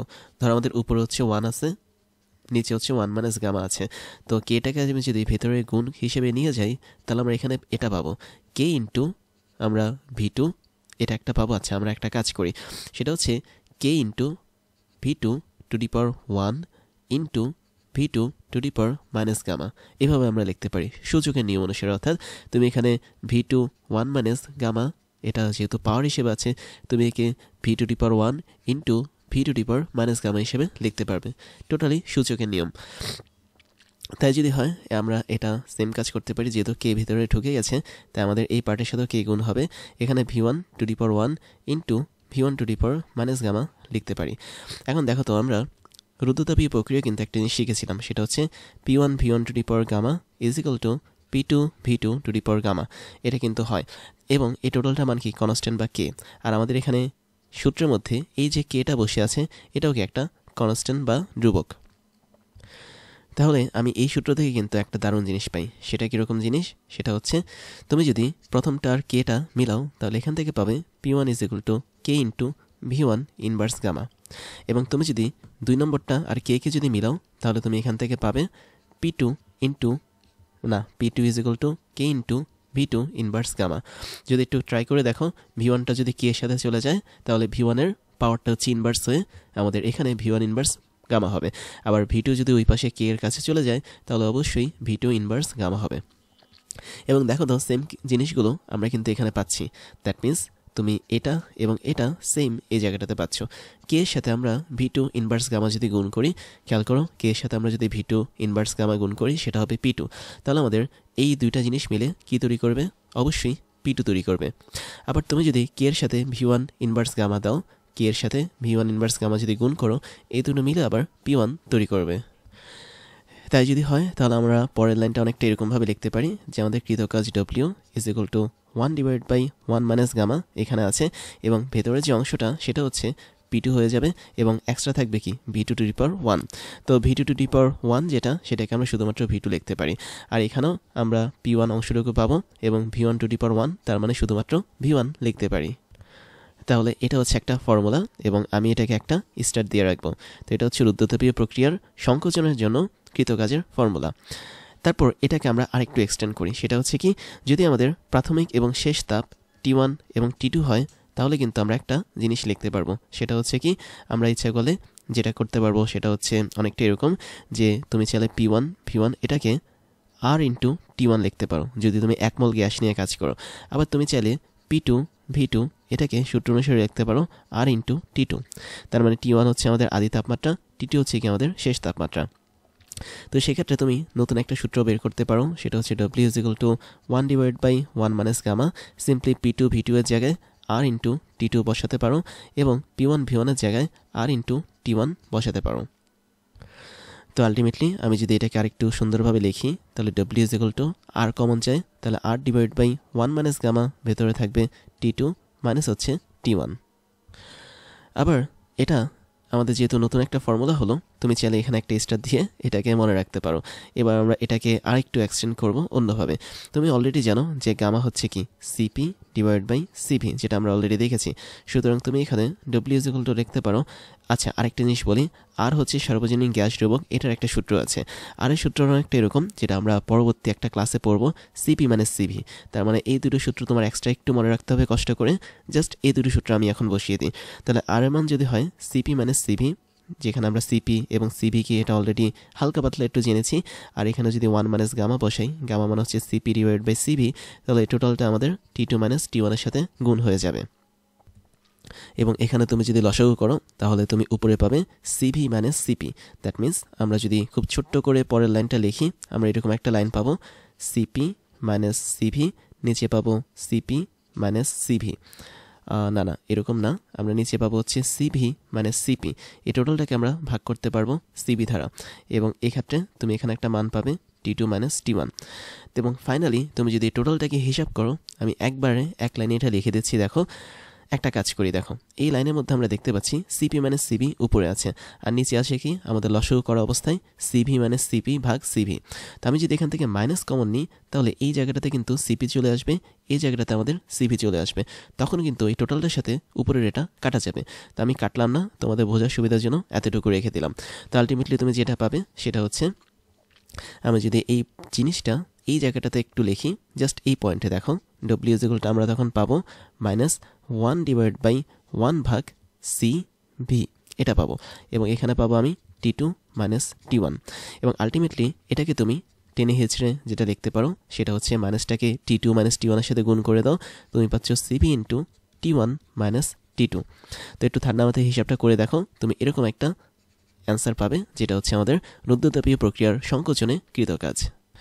তো এখানে মনে হয় একটু ঝামেলা হয়েছে, এটা আসলে সংকোচন হবে না, জাস্ট এখানে একটু প্রিন্টিং মিস্টেক, তো এটা হবে আসলে প্রসারণ। তো আমি একটু লিখে দিচ্ছি, সমস্যা নেই। রুদ্ধতাপীয় প্রক্রিয়ার প্রসারণে যে কৃত কাজটা, সেটার মানে হচ্ছে কি W is equal two CV into T1 minus T2। তাহলে এখানে আমি একটা ব্ল্যাক কালারের স্টার দিয়ে রাখছি, এটাও কি আমাদের এক ধরনের সূত্র হিসেবে কাজ করবে। তাহলে আমরা এখানে মোটামুটি 3টা ফর্মুলা পেলাম রুদ্ধতাপীয় প্রক্রিয়ার প্রসারণে কৃত কাজ হিসেবে। একটা হচ্ছে এটা, একটা হচ্ছে এটা, এবং ফাইনালি আরেকটা হচ্ছে এটা। তারপরে যেটা দেখবো সেটা হচ্ছে রুদ্ধতাপীয় সংকোচনে কৃতকাজ কি হবে। তো সেটার জন্য আমরা একটা সিলিন্ডার দেখতে পাচ্ছি, একদম শুরুতে আমাদের একটা সিলিন্ডারের ভিতরে V1 পরিমাণ আয়তনের একটা গ্যাস ছিল। পরবর্তীতে আমরা বাইরে থেকে পিস্টনের মাধ্যমে চাপ এবং বল প্রয়োগ করলাম, যার ফলে আমাদের এখানে আয়তনটা কমে V2 হয়ে গেল। তো এখানে স্পষ্ট আমি দেখতে পাচ্ছি V1টা অবশ্যই কি V2 এর চেয়ে বড়। তো এখন এই যে আমরা এখানে সংকোচনটা করলাম, এই টোটাল প্রক্রিয়াটা হচ্ছে রুদ্ধতাপীয় প্রক্রিয়ার সংকোচন। কেননা আমি ধরে নিলাম আমাদের যে পাত্রটা আছে এবং আমাদের যে পিস্টনটা আছে বা ঢাকনাটা আছে, এরা সবাই হচ্ছে কুপরিবাহী, তার মানে তাপ কখনোই এদের মধ্যে দিয়ে পরিবাহিত হতে পারবে না, অর্থাৎ তাপ চাইলেও বাইরে থেকে ভেতরে যেতে পারবে না, অথবা ভেতর থেকে বাইরে চলে আসতে পারবে না। তো এই ধরনের প্রক্রিয়াটা আমরা কোথায় ইউজ করে থাকি? রুদ্ধতাপীয় প্রক্রিয়া ইউজ করে থাকি। তাই যদি হয়ে থাকে তাহলে আমরা এখানে কিছু হিসাব নিকাশ করি। তো আমরা যেরকম হিসাব নিকাশ করব সেটা হচ্ছে, তুমি একদম ধরে নাও যে আমাদের এখানে কিছু পরিমাণ বল আমরা প্রয়োগ করেছি সিলিন্ডারের মাধ্যমে, মানে পিস্টনের মাধ্যমে, এবং এই বলটা একটা নির্দিষ্ট চাপ প্রয়োগ করেছে, সেটা হচ্ছে পি চাপ। কেননা তোমরা জানো যে চাপ মানে হচ্ছে কি একক ক্ষেত্রফলের উপর প্রযুক্ত বল, এবং তোমরা এই সিলিন্ডারের যে পিস্টনটা আছে, পিস্টনের যে ক্ষেত্রফলটা সেটাকে এ ধরে নাও, যেটা আমরা আগেও ধরে নিয়েছি। তার মানে হিসাব নিকাশ সব কিছু আগের মতো থাকবে। তাহলে সিলিন্ডারের যেই পিস্টন তার ক্ষেত্রফল হচ্ছে এ, এবং আমরা যে চাপ প্রয়োগ করেছি পি, তার ফলে আমাদের কিছুটা পরিমাণ সরণ ঘটেছে এই পিস্টনের, এবং সরণের পরিমাণটা কতটুকু হয়েছে, আমি যদি এই পর্যন্ত একটা লেভেল টানি তাহলে দেখতে পাবে আমাদের আগে পিস্টনটা ছিল উপরে, তারপর সে নিচে নেমে গেছে। তার মানে এই জায়গা থেকে এই জায়গায় আমাদের একটা ছোট্ট সরণ হয়েছে, আমি ধরে নিলাম সেই সরণের মানটা হচ্ছে ডিএক্স। তো এই ডিএক্স পরিমাণ সরানোর জন্য আমাদের আয়তনটা কমে গেল। কতটুকু আয়তন কমবে? অবশ্যই আমাদের আয়তনটা কমবে ভেতরের এই অংশটুকু। খেয়াল করে দেখো, আমি যতটুকু অংশ ডট লাইন দিয়ে মার্ক করে দিলাম, এতটুকু অংশ আয়তনই কিন্তু আমাদের এখানে কমে যাবে। তো আমি একটা হাইলাইটার দিয়ে তোমাদেরকে দেখাচ্ছি, আমাদের আয়তনটা এখন এই অংশটুকু কমে গেছে। কেননা আগে আমাদের আয়তন ছিল এতটুকু অংশ, এখন আমাদের আয়তন হয়ে গেছে আরও কম। তাহলে এই যে অতি ক্ষুদ্র সরণ ডিএক্সের জন্য আমাদের আয়তনটা অতি ক্ষুদ্র কমেছে, এই আয়তনটাকে আমরা ডিবি ধরতে পারি। তাহলে ডিবি মানে হচ্ছে কি আমাদের আয়তনের পরিবর্তন বা আয়তনের চেঞ্জ। এবার খেয়াল করো, আমরা যদি সরণের কথা বলি তাহলে আমাদের প্রথম বা আদি সরণ কোনটা ছিল? আমাদের পিস্টনের আদি সরণ ছিল একদম নিচ থেকে শুরু করে বা পাত্রের একদম তলদেশ থেকে শুরু করে উপরের অংশ পর্যন্ত, এটা ছিল আমাদের আদি সরণ। তুমি এটাকে x1 ধরতে পারো। এবং আমি যদি শেষ সরণটা বলি তাহলে সেটাও পাত্রের একদম নিচ থেকে শুরু করে পিস্টনের অবস্থান পর্যন্ত, দ্যাট মিনস এতটুকু, এটাকে তুমি x2 ধরতে পারো। তাহলে দেখো তো আমাদের সরণের যে পরিবর্তনটা হবে সেটা হচ্ছে dx, অতি ক্ষুদ্র সরণের পরিবর্তন। এটার মানটা কি হবে? শেষ সরণ মাইনাস আদি সরণ। এবং আমরা এখানে দেখতে পাচ্ছি x2 এর মানটা কিন্তু ছোট, বাট x1 এর মানটা কিন্তু বড়। তাই যদি হয় তাহলে আমরা এখানে একটা নেগেটিভ ভ্যালু পাবো, এবং আমরা তখন বলতে পারবো dx একটা নেগেটিভ ভ্যালু যুক্ত হবে। ডিএক্স যদি নেগেটিভ ভ্যালু যুক্ত হয় তাহলে ডিভি বা আয়তন এর মানটা কী হবে? অবশ্যই এখানে আয়তনের যেই হ্রাস বা পরিবর্তন এটা হবে ক্ষেত্রফল, যেটা হচ্ছে পিস্টনের ক্ষেত্রফল ইন্টু সরণ। এবং ডিএক্স যেহেতু এখানে নেগেটিভ ভ্যালু, তার মানে এর আগে একটা নেগেটিভ সাইন বসবে। তাহলে এটাও কনফার্ম হলাম আমরা যে আয়তনের পরিবর্তন বা ডিবি এটা হচ্ছে একটা নেগেটিভ ভ্যালুযুক্ত বা ঋণাত্মক মানযুক্ত। তার মানে আমাদের এখানে সরণ যেহেতু কমে গেছে আগের চেয়ে, তাই সরণের পরিবর্তনটাও হচ্ছে ঋণাত্মক। আবার আয়তন যেহেতু এখানে কমে গেছে বা হ্রাস হয়েছে, তাই আয়তনের পরিবর্তনটাও কি একটা ঋণাত্মক ভ্যালু। তো আগের মতো করি, আমরা যদি এই ক্ষুদ্রাতি ক্ষুদ্র আয়তন পরিবর্তনের জন্য কাজের পরিমাণ বের করতে চাই তাহলে সেটা হবে ডিডাব্লিউ ইজ ইকুয়াল টু চাপ ইন্টু ডিভি। কিন্তু এখানে যেহেতু আয়তনের পরিবর্তনটা নেগেটিভ, তাই আমরা এর আগে একটা নেগেটিভ সাইন বসিয়ে দেব। এখন আমরা যদি ওভারঅল কৃতকাজ বের করতে চাই তাহলে আমাকে অবশ্যই উভয়পক্ষে ইন্টিগ্রেশন করতে হবে। তাহলে এখানে আমরা ডিডব্লিউকে ইন্টিগ্রেশন করব, আর এই জায়গাটাতে আমরা ইন্টিগ্রেশন করব মাইনাস পি ডিভিকে। এবং খেয়াল করে দেখো, আমরা এখানে ইন্টিগ্রেশনের সময় একটা সীমা ইউজ করি। তো এখানে আসলে সীমা বা ঊর্ধ্বসীমা নিম্নসীমা কী হবে? ঊর্ধ্বসীমা এবং নিম্নসীমা হবে সেটা হচ্ছে আমরা ডিবি থেকে নিতে পারি।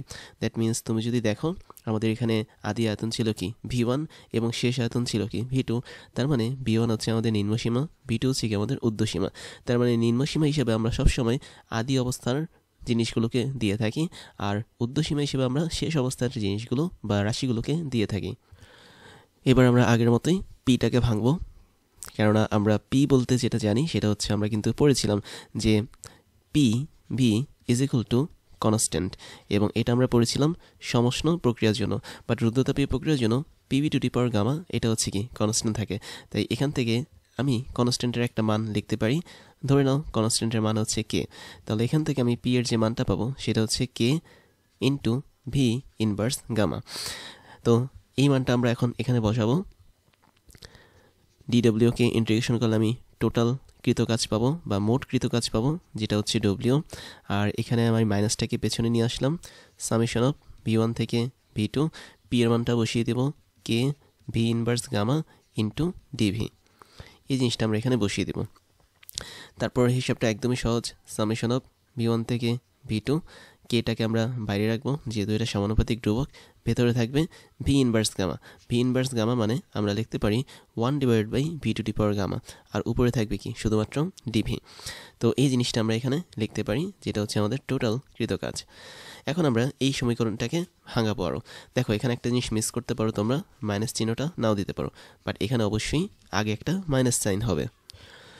তো তোমাদের সূত্র অনুসারে আমি এটাকে একটু সহজ করে দিই, এটা যা আছে তাই থাক। That means V inverse gamma dV এই জিনিসটা থাক, কেননা এটাকে আমরা এখন সহজেই সূত্রে ফেলতে পারবো। তো আমি যদি সহজে সূত্রে ফেলি, আমি এই জিনিসগুলো একটু মুছে দিচ্ছি এখান থেকে।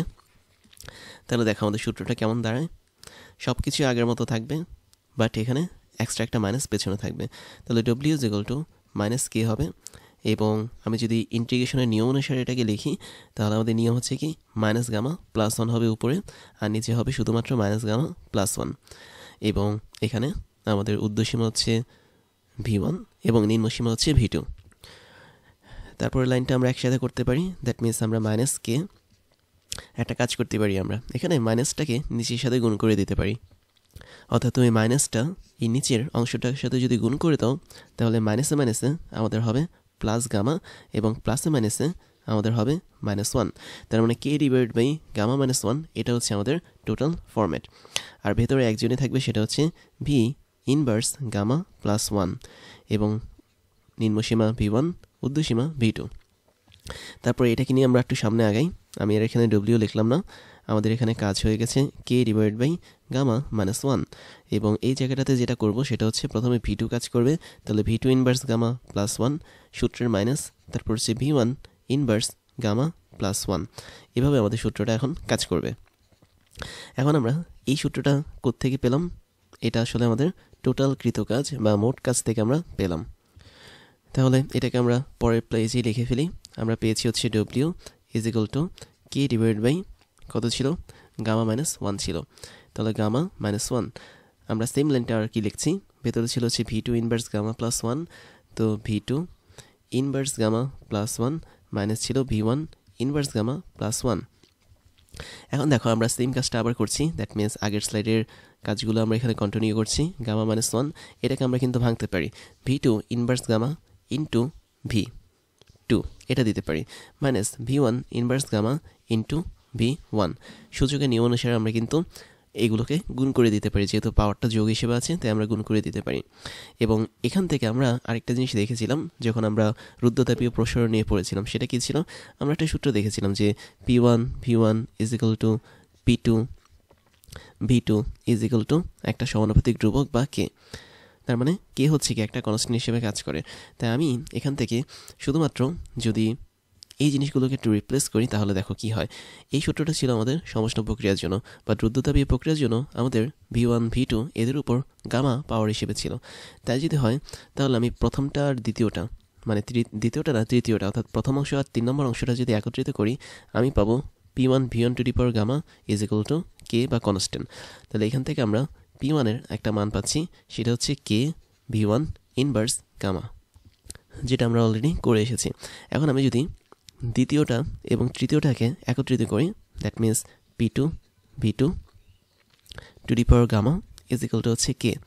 তাহলে এটার পরের লাইনটা আমরা কি লিখতে পারবো? শুধুমাত্র যদি P2 এর মানটা বের করি তাহলে তার মানটা হবে কে ইন্টু V2 ইনভার্স গামা। তাই দেখো সেম জিনিসটাই কিন্তু আমাদের এই জায়গাটাতে আছে। দ্যাট মিনস আমি যদি কেটাকে ভেতরে গুণ করে দিই পরের লাইনে তাহলে আমরা এই জিনিসটা পেয়ে যাব। আমরা এখানে বাইরে রাখলাম 1 ডিভাইড বাই গামা মাইনাস 1, আর কেটাকে হচ্ছে আমি ভিতরে গুণ করে দিচ্ছি। তাহলে কে এর সাথে আমরা V2 ইনভার্স গামা গুণ করলাম, V2 আলাদাভাবে থাকলো, মাইনাস আবার কে এর সাথে V1 ইনভার্স গামা গুণ করলাম, V1টা আলাদাভাবে থাকলো। তারপর এখানে হবে 1 ডিভাইড বাই গামা মাইনাস 1, ভেতরের এই অংশটা কি হবে? দেখো প্রথম অংশ এই টোটালটাই কিন্তু আমাদের P1 এর মান। তার মানে আমরা এই যে না এটা P1 এর মান না, এটা হচ্ছে আমাদের P2 এর মান। খেয়াল করো P2 এর মানটা হচ্ছে এটা। তাহলে এখানে থাকবে P2 V2 মাইনাস দ্বিতীয় অংশ যেটা এই টোটালটা আবার P1 এর মান, that means P1 into V1। তো এতটুকু পর্যন্ত হচ্ছে কি আমাদের সূত্রটা কাজ করলো। এখন এখানে আরেকটা জিনিস আমরা দাঁড় করাতে পারি, সেটা হচ্ছে আমরা এখানে কিন্তু সমষ্ণ না, এটা হচ্ছে রুদ্ধতাপীয় প্রক্রিয়ার সংকোচনে কৃতকাজ, এটার একটা ইকুয়েশন পেলাম এটা। তাহলে এটা আমাদের একটা ইকুয়েশন হতে পারে। আমরা এখন এই ইকুয়েশনটাকে আরেকটু বিস্তৃত করব বা এটাকে এক্সপ্যান্ড করতে পারি। কিভাবে করতে পারি? আমরা কিন্তু একটা জিনিস দেখেছিলাম, সেটা হচ্ছে যদি এক মোল গ্যাসের কথা বলি তাহলে এক মোল গ্যাসের জন্য আমি জানি P1 V1 is equal two N তো হবে না, এন এর মান হচ্ছে 1, তাহলে আর T1 হবে। আবার এক মোল গ্যাসের জন্য P2 V2 is equal to R T2 হবে। তার মানে রুদ্ধতাপীয় প্রক্রিয়াতে আমরা চাইলে এই সূত্রগুলো ইউজ করতে পারি, যেখানে আমাদের তাপমাত্রা, তারপর চাপ এবং আয়তন সব কিছু কিন্তু চেঞ্জ হয়। দ্যাট মিনস যখন আমাদের চাপ P1 হবে তখন আয়তন হবে V1, তাপমাত্রা হবে T1। যখন আমাদের চাপ P2 হবে তখন আয়তন হবে V2 এবং তাপমাত্রা হবে T2। তাই যদি হয়ে থাকে তাহলে তুমি এখানে P2 V2 এর জায়গায় আর ইন্টু T2 বসাতে পারো এবং P1 V1 এর জায়গায় আর ইন্টু T1 বসাতে পারো। তাই যদি আমি এখানে বসাই তাহলে দেখো আমাদের এখানে নতুন একটা সূত্র চলে আসবে। তাহলে আমরা একটা সূত্র তো দেখলাম এটা, তাই না? এটার একটা এক্সটেন্ড ভার্সন দেখি, সেটা হচ্ছে 1 ডিভাইড বাই গামা মাইনাস 1 রাখলাম। P2 V2 এর বদলে আমরা আর ইন্টু T2 রাখতে পারি। P1 V1 বদলে আমরা আর ইন্টু T1কে রাখতে পারি। আবার এখান থেকে আমাদের কিন্তু আর কমন যায়, খেয়াল করে দেখো। আমি জাস্ট এটাকে উপরে নিয়ে রেখেছি। তাহলে আমরা W ইজ ইকুয়াল টু কী পাবো? ভেতর থেকে আমাদের আর কমন যাচ্ছে আর নিচে হচ্ছে গামা মাইনাস 1। তাহলে আমাদের ভেতরে থাকছে শুধুমাত্র T2 মাইনাস T1। তো আমি যে এই জিনিসটা লিখলাম এটাও কিন্তু আমাদের আরও একটা সূত্র হিসেবে বা ফর্মুলা হিসেবে কাজ করবে, তাই আমি এটাকে স্টার দিয়ে রাখছি। তারপরে এই ফর্মুলাটাকে আমরা আরেকটু এক্সটেন্ড করতে পারি, সেটা হচ্ছে আমরা কিন্তু অলরেডি দুইটা সূত্র জেনেছি এবং এগুলোর এক্সপ্লেনেশন আমরা এখনও জানিনি, আমরা একটা ক্লাসে এটা জানবো। কী কী ছিল? একটা হচ্ছে আর বা সার্বজনীন গ্যাস ধ্রুবক, এটাকে এভাবে লেখা যায় সিপি মাইনাস সিভি। আবার গামা, এটা আমরা শিখেছিলাম, গামা মানে কী ছিল? CP divide by CV. তার মানে সেম মানগুলো আমি এখন এখানে বসিয়ে দিচ্ছি। W is equal to R, R মানে হচ্ছে কি অবশ্যই সিপি মাইনাস সিভি, আর গামা মানে হচ্ছে কি CP divide by CV minus 1, এবং ওর সাথে আমরা T2 মাইনাস T1কে গুণ করব। তারপরে এটাকে আমি আরেকটু এক্সটেন্ড করি, তাহলে আমরা এখানে পাবো, খেয়াল করে দেখো, আমরা যদি এখানে লসাগু করি তাহলে আমরা এখানে পাচ্ছি সিপি মাইনাস সিভি আগের মতোই থাকবে, এখানে উপরে কোনো সমস্যা নেই, আমি ব্র্যাকেট দিয়ে দিচ্ছি। নিচে যদি তুমি লসাগু করো এটাকে, তাহলে নিচে পাবে সিভি, উপরে পাবে তুমি সিপি মাইনাস সিভি। এই জিনিসটা কিন্তু আবার নিচে পাবে। ওর সাথে গুণ থাকবে কি T2 মাইনাস T1। তাহলে দেখো তো আমাদের এখানে টোটাল দুইটা জিনিস কিন্তু কাটা যাচ্ছে। কী কী জিনিস কাটা যাচ্ছে আমি জাস্ট একটু দেখাই। সিপি মাইনাস সিভি এটা এবং উপরে সিপি মাইনাস সিভি এটা কাটা যাচ্ছে। তাহলে আলটিমেটলি আমাদের যেটা থাকবে সেটা হচ্ছে 1/1/CV, যেটাকে সরাসরি সিবি লেখা যাবে। আর এখানে আমরা লিখতে পারবো T2 মাইনাস T1। এবং এটাই হচ্ছে রুদ্ধতাপীয় প্রক্রিয়া সংকোচনে কৃতকাজের আরেকটা রাশিমালা বা সমীকরণ। তাহলে এখানে আমরা একটা স্টার দিতে পারি। তাহলে দেখো তো আমাদের সূত্রগুলো কি একটা আরেকটার সাপেক্ষে বিপরীত হচ্ছে না? আমি যদি তোমাকে একটু ঠান্ডা মাথায় দেখাই, তুমি জাস্ট ফার্স্ট সূত্রটা দেখো, ফার্স্ট স্টারটা দেখো। এখানে কি ছিল? এখানে ছিল হচ্ছে 1/γ-1 P2 V2 minus P1 V1। এটা ছিল আমাদের রুদ্ধতাপীয় সংকোচনের জন্য। তাহলে প্রথমে ছিল কি 1/γ-1। এবং আমি যদি আগের স্লাইডগুলো তোমাকে দেখাই, তাহলে তুমি এখানে কিন্তু সেম সূত্র দেখতে পাচ্ছ এই জায়গাটাতে, যে রুদ্ধতাপীয় প্রক্রিয়ার প্রসারণে 1/1 মাইনাস গামা দেখা যাচ্ছে। দ্যাট মিনস আমাদের এখানে কিন্তু γ-1 আসেনি, জাস্ট 1 মাইনাস গামা এসেছে এবং ভেতরে P2 V2 minus P1 V1 same ছিল। তাহলে এই সূত্রটা হচ্ছে আমাদের ঠিক এই সূত্রটার বিপরীত। দ্যাট মিনস এখানে γ-1 দেওয়া আর ওই জায়গাটাতে আমাদের 1 মাইনাস গামা দেওয়া। আবার দেখো তোমাদেরকে আরেকটা জিনিস দেখাই। যেমন আমরা এখানে আরেকটা সূত্র পেয়েছিলাম, দ্বিতীয়টা W = R/γ-1 T2 minus T1, তাই না? তো তুমি একটু এটা মনে রাখো, R/γ-1 আছে, T2 মাইনাস T1 আছে। সেম সূত্রটা আমি যদি তোমাকে এই জায়গাটাতে দেখাই, তাহলে তুমি দেখতে পাচ্ছ এখানে R/1 minus gamma T2 minus T1। তার মানে এখানে γ-1 এটা উল্টে গিয়ে 1 মাইনাস গামা হয়েছে। তাহলে এটা কেন হলো? এটা হওয়ার মেইন রিজনটা হচ্ছে কি, আমি যদি এই জায়গাটাতে γ-1 রাখতাম এবং ওর আগে যদি একটা মাইনাস নিয়ে আসতাম, তবে সেটা কিন্তু 1 মাইনাস গামা হয়ে যেত। তাহলে রুদ্ধতাপীয় প্রসারণে আমরা যে সূত্র পাচ্ছি, রুদ্ধতাপীয় সংকোচনে তার বিপরীত সূত্রটা পাচ্ছি, বা বলা যায় একটা মাইনাস এক্সট্রা আমরা আগে পাচ্ছি। আবার আমি যদি লাস্ট সূত্রটা দেখাই তোমাদেরকে, সেটা ছিল কি W = CV × T2 minus T1। তাহলে দেখো এখানে প্রথমে T2 ছিল, তারপরে কি T1 এসেছে।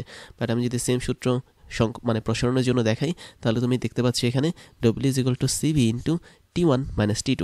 তার মানে এখানে আগে ছিল T2 মাইনাস T1 রুদ্ধতাপীয় প্রক্রিয়ার সংকোচনে, বাট যখন প্রসারণে চলে আসছে ওই জায়গাটাতে আমাদের এখানে T1 মাইনাস T2 দেখাচ্ছে। তাহলে আমি বলতে পারি না যে রুদ্ধতাপীয় প্রক্রিয়ার প্রসারণে যে চিহ্নটা থাকবে, যদি প্লাস চিহ্ন থাকে কৃতকাজে, তাহলে সংকোচন অবশ্যই মাইনাস চিহ্নটা থাকবে। তাহলে এটা হচ্ছে আমাদের মেইন বিষয়। আমরা যতগুলো সূত্র বের করেছি সবগুলোতে সেম জিনিস দেখেছি। অর্থাৎ সংকোচনের জন্য তুমি যদি চিহ্ন একরকম রাখো, প্রসারণের চিহ্ন উল্টা হয়ে যাবে। অথবা তুমি যদি প্রসারণের জন্য চিহ্নটাকে একরকম রাখো, সংকোচনের সময় সেটা উল্টে যাবে। তাই তুমি যদি রুদ্ধতাপীয় প্রক্রিয়ার সংকোচন অথবা প্রসারণের 3টা সূত্র মনে রাখতে পারো, তাহলে তোমার এনাফ। কেননা ওই সূত্রগুলোর আগে তুমি যদি মাইনাস চিহ্ন দাও, তাহলে সেটা কি হয়ে যাবে? বিপরীত হয়ে যাবে। তার মানে তোমরা একটা কাজ করতে পারো, সেটা হচ্ছে রুদ্ধতাপীয় প্রক্রিয়ার প্রসারণের জন্য এই 3টা সূত্র মনে রাখতে পারো। একটা সূত্র ছিল আমাদের এই যে এখানে W দিয়ে, আরেকটা সূত্র ছিল এই জায়গায়, আরেকটা সূত্র ছিল এখানে। এই 3টা সূত্র মনে রাখলেই হবে। এগুলো হচ্ছে কি রুদ্ধতাপীয় প্রক্রিয়ার প্রসারণের সূত্র। এবং তুমি যদি সংকোচনের সূত্র বের করতে চাও, সিম্পলি এই প্রত্যেকটা সূত্রের আগে একটা মাইনাস গুণ করে দিবে। যদি মাইনাস গুণ করে দাও, তাহলে সেটা কি হয়ে যাবে? রুদ্ধতাপীয় প্রক্রিয়ার সংকোচনের জন্য কৃতকাজের সমীকরণ হয়ে যাবে। এবার যেটা দেখব সেটা হচ্ছে রুদ্ধতাপীয় প্রক্রিয়ার ঢাল। তার মানে বিষয়টা এরকম যে আমরা সমষ্ণ প্রক্রিয়া এবং রুদ্ধতাপীয় প্রক্রিয়া দুটো প্রক্রিয়াতে আমরা দেখেছি যে P এবং V এদেরকে কাজে লাগিয়ে গ্রাফ তৈরি করা হয়। দ্যাট মিনস এক্স অক্ষ বরাবর থাকে হচ্ছে আমাদের V এবং ওয়াই অক্ষ বরাবর থাকে হচ্ছে P, যেখানে V হচ্ছে আয়তন, P হচ্ছে চাপ। তো এখন আমাদের দুইটা প্রক্রিয়াতে কিন্তু মোটামুটি গ্রাফটা এমন থাকে যে সেটা বয়লের সূত্র মেনে চলে। বিষয়টা কীরকম, আমি যদি তোমাকে গ্রাফটা দেখাই, দেখো এখানে আমরা দুইটা গ্রাফ দেখতে পাচ্ছি, একটা হচ্ছে A গ্রাফ, একটা হচ্ছে B গ্রাফ। বাট আমরা এখানে জানি না কোনটা আসলে রুদ্ধতাপীয় প্রক্রিয়ার ঢাল, তাই না? মানে ঢাল না, রুদ্ধতাপীয় প্রক্রিয়ার গ্রাফ। দুইটার মধ্যে যে কোনো একটা হতে পারে অথবা দুটোই হতে পারে, কিন্তু আমাদের গ্রাফটা অনেকটা এরকমই হবে। যেহেতু তুমি দেখতে পাচ্ছ সমষ্ণ প্রক্রিয়ার জন্য আমাদের PV সমষ্ণ প্রক্রিয়ার জন্য P হচ্ছে কি V এর ব্যস্তানুপাতিক। তার মানে P বাড়লে V কমবে, P কমলে V বাড়বে। আবার রুদ্ধতাপীয় প্রক্রিয়ার জন্য আমরা কিন্তু দেখেছি PV = γ কি কনস্ট্যান্ট। তার মানে রুদ্ধতাপীয় প্রক্রিয়ার জন্য আমরা বলতে পারি P সমানুপাতিক 1/V2γ। তার মানে দুইটা সম্পর্কতেই আমরা দেখতে পাচ্ছি যে চাপ বাড়ালে আয়তন কমে এবং চাপ কমালে আয়তন বাড়ে। প্রথমত ছিল সমষ্ণ প্রক্রিয়ার জন্য, দ্বিতীয় সম্পর্কটা ছিল রুদ্ধতাপীয় প্রক্রিয়ার জন্য। তাই আমাদের এখন বের করতে হবে যে রুদ্ধতাপীয় প্রক্রিয়ার ক্ষেত্রে আমরা যে গ্রাফটা পাচ্ছি সেই গ্রাফটা দেখতে কীরকম এবং ওই গ্রাফের ঢালটা আসলে কেমন। ঢাল বলতে আমরা কি বুঝি? ঢাল বলতে আমরা বুঝি এক্স অক্ষের পরিবর্তনের সাপেক্ষে ওয়াই অক্ষের পরিবর্তন। তুমি এটাকে ইচ্ছে করলে ডিওয়াই ডিএক্স বলতে পারো, যেখানে ডিএক্স মানে হচ্ছে কি এক্স অক্ষের পরিবর্তন বোঝায়, ডিওয়াই মানে হচ্ছে ওয়াই অক্ষের পরিবর্তন বোঝায়। বাট আমাদের এই গ্রাফের মধ্যে যেহেতু পিভি ডায়াগ্রাম, তাই এক্স অক্ষ বরাবর আছে আয়তন, ওয়াই অক্ষ বরাবর আছে আমাদের চাপ। তাই তুমি এক্স অক্ষ বরাবর ডিভি এটাকে রাখবা, ওয়াই অক্ষ বরাবর তুমি পিকে রাখবা, দ্যাট মিনস ডিপি। তার মানে তুমি যদি ডিপি ডিভাইড বাই ডিভি এতটুকু অংশ বের করতে পারো এই গ্রাফের থেকে, সেটা আমাদেরকে প্রকাশ করবে ঢাল হিসেবে। এবং যেহেতু প্রক্রিয়াটা একটা রুদ্ধতাপীয় প্রক্রিয়া, তাই আমরা এখন হিসাব করব যে রুদ্ধতাপীয় প্রক্রিয়ার জন্য ঢালের মানটা এক্সাক্ট কত হবে। তো এটা হিসাব করার জন্য আমরা সেই সূত্রটা অ্যাপ্লাই করব, যেটা খুব বিখ্যাত একটা সূত্র ছিল রুদ্ধতাপীয় প্রক্রিয়ার জন্য। তোমরা অলরেডি জানো যে PV to the power gamma, এটার মান হচ্ছে কি কনস্ট্যান্ট বা কে। তো এটা হচ্ছে আমাদের রুদ্ধতাপীয় প্রক্রিয়ার জন্য প্রযোজ্য। আর সমষ্ণ প্রক্রিয়ার জন্য আমাদের এখানে গামাটা থাকতো না। তাই যদি হয় তাহলে আমরা এখন সেম আগের মতো এটাকে পার্শিয়াল ডিফারেন্সিয়েশন করব, দ্যাট মিনস উভয় পক্ষে আমরা ধরে ধরে ডিফারেন্সিয়েশন করব। তো তুমি যদি ডিফারেন্সিয়েশন করো কীভাবে করবে? প্রথমে পিটাকে আলাদা রাখবে, তারপরে V to the power gamma এটাকে ডিফারেন্সিয়েশন করবে। তাহলে আমি যদি ভি টু দি পাওয়ার গামাকে ডিফারেন্সিয়েশন করি, তাহলে আমরা যেটা পাবো সেটা হচ্ছে, তোমরা একটা সূত্র জানো, সেটা হচ্ছে ধরে নাও D D X X to the power M. এটা সূত্র কী ছিল? M into X to the power M minus one, তাই না? তো তুমি সেভাবে এটাকে ডিফারেন্সিয়েশন করতে পারো। ভি টু দি পাওয়ার গামাকে তোমরা X to the power M ধরতে পারো। তখন আমাদের যে সূত্রটা হবে সেটা হচ্ছে গামাটা পাওয়ার, তাই এটা নিচে চলে আসবে, তার সাথে আমাদের ভি গুণ হবে, আর উপরে গামা মাইনাস ওয়ান থাকবে। তাহলে এই পার্টটা হচ্ছে আমাদের কি শুধুমাত্র ভি টু দি পাওয়ার গামার ডিফারেন্সিয়েশন। তারপর একটা সূত্র অনুসারে প্লাস দিতে হবে। এবার আমরা ভি টু দি পাওয়ার গামাটাকে ফিক্সড রাখবো। এবার আমরা পি এর ডিফারেন্সিয়েশন করব। পি মানে হচ্ছে চাপ, চাপের ডিফারেন্সিয়েশন করলে আমরা এখানে ডিপি পাবো। তাহলে এই অংশটুকু আমরা প্রথম অংশে পেলাম।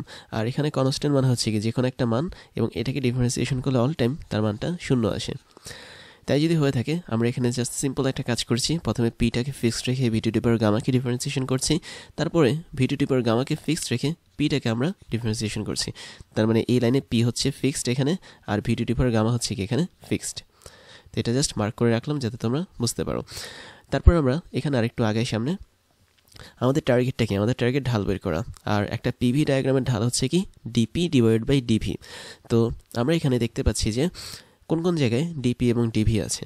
তো আরেকটা জিনিস খেয়াল করতে হবে তোমাদেরকে, সেটা হচ্ছে কি তোমরা এই জায়গাটাতে একটা জিনিস দেখো, এখানে একটা প্রবলেম আছে ছোট্ট। আমি যদি হুট করে এটা করে ফেলি, তুমি দেখতে পাচ্ছ এই জায়গাটাতে কোনো ডিভির অস্তিত্ব নেই, বাট আমাদের তো অবশ্যই ডিভি লাগবে, তাই না?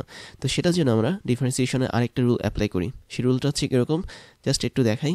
ধরো তোমার কাছে ডিডিএক্স আছে, তারপর আমি তোমার কাছে একটা জিনিস দিলাম, আর সেটা হচ্ছে তুমি ধরে নাও সাইন এ এক্স দিলাম। জাস্ট এটাকে আমরা ডিফারেন্সিয়েশন করব। তো খেয়াল করে দেখো, আমরা কিন্তু ডিফারেন্সিয়েশন করব এক্সের সাপেক্ষে। তাই আমি এ এক্সটাকে প্রথমে এক্স ধরে নিই। তাহলে এ এক্স টোটালটাকে যদি আমি এক্স ধরে নিই, তাহলে আমাদের জিনিসটা দাঁড়াচ্ছে কি সাইন এক্স। তাহলে তুমি ডি ডি এক্স সাইন এক্সকে যদি ডিফারেন্সিয়েশন করো এভাবে, সেটা হয়ে যায় কি কস এক্স। আর আমরা এক্সকে কী ধরেছিলাম? এ এক্স ধরেছিলাম, তাই কসের পর আমরা একটা এক্সট্রা এ এক্স বসাই। এখন এই এ এক্সটা কিন্তু সত্যিকার অর্থে এক্স না, তাই এটাকে আমরা আরও একবার পরবর্তীতে ডিফারেন্সিয়েশন করি, এবং তখন যদি আমরা এটাকে আরও একবার ডিফারেন্সিয়েশন করি, তখন আমাদের দাঁড়াচ্ছে কি কস এ এক্স গুণন ডিডি এক্স। এ এক্সকে যদি ডিফারেন্সিয়েশন করো শুধুমাত্র এ পাবে। তাহলে এটা কিন্তু কোনো কোণের অংশ না, কসের পর একটা কোণ থাকে, এ এক্স হচ্ছে টোটালি কোণ, বাট এইটা হচ্ছে টোটালি কস এ এক্সের সাথে গুণ। তার মানে এটাকে আমরা এভাবে লিখতে পারি এ কস এ এক্স। তো কেন আমি এই ঘটনাটা দেখিয়েছি? কারণ তুমি এখানে দেখতে পাচ্ছ, তুমি যখন পার্শিয়াল ডিফারেন্সিয়েশন করবে ভি টু দি পাওয়ার গামাকে, এটা আসলে কি মিন করে?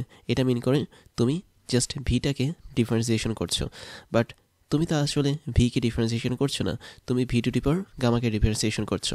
তার মানে তোমাকে লাস্টে আরও একবার ভিকে বা আয়তনকে ডিফারেন্সিয়েশন করতে হবে এই এ এক্সের মতো করে। তাহলে তাই যদি করতে হয়, তাহলে আমাদের এই জায়গাটাতে এক্সট্রা একটা ডিভি চলে আসবে। তাই এই জিনিসটা আমাদের মিসিং ছিল, তাই এখানে আমাদের একটা এক্সট্রা ডিভি আসবে। কেন? কারণ আমরা শুধুমাত্র ভি টু দি পাওয়ার গামাকে ডিফারেন্সিয়েশন করেছি, বাট এটা সত্যিকার অর্থে ভি ছিল না। মানে বিষয়টা হচ্ছে কি V to the power gamma এটাকে আমরা ভি ধরে তারপর ডিফারেন্সিয়েশন করেছি, বাট এটা তো আসলে ভি ছিল না, তাই না? তাই আমরা ভিকে আরও একবার যদি ডিফারেন্সিয়েশন করি তাহলে এক্সট্রা একটা পার্ট পাবো, সেটা হচ্ছে ডিভি, অনেকটা এ এক্সকে ডিফারেন্সিয়েশন করার মতো, যেখান থেকে আমরা একটা পার্ট পেয়েছি এ। তো আমার মনে হয় তোমরা ধরতে পেরেছ বিষয়টা আসলে খুবই সূক্ষ্ম একটা বিষয়, যে আমাদের পার্শিয়ালি ডিফারেন্সিয়েশন করতে হলে খুব জেনে শুনে বুঝে শুনে করতে হবে। তাই যদি হয় তাহলে আমরা এখন ডিভি পার্টটা পেয়ে গেছি, তার মানে আমাদের দ্বিতীয় লাইনটা আসলে এক্সাক্ট এরকম হবে। তাই যদি হয় আমরা একটা কাজ করি, P gamma V to the power gamma minus 1 dV এটাকে এক পাশে রাখি, আর অপর পাশে minus V to the power gamma dP এটাকে নিয়ে যাই।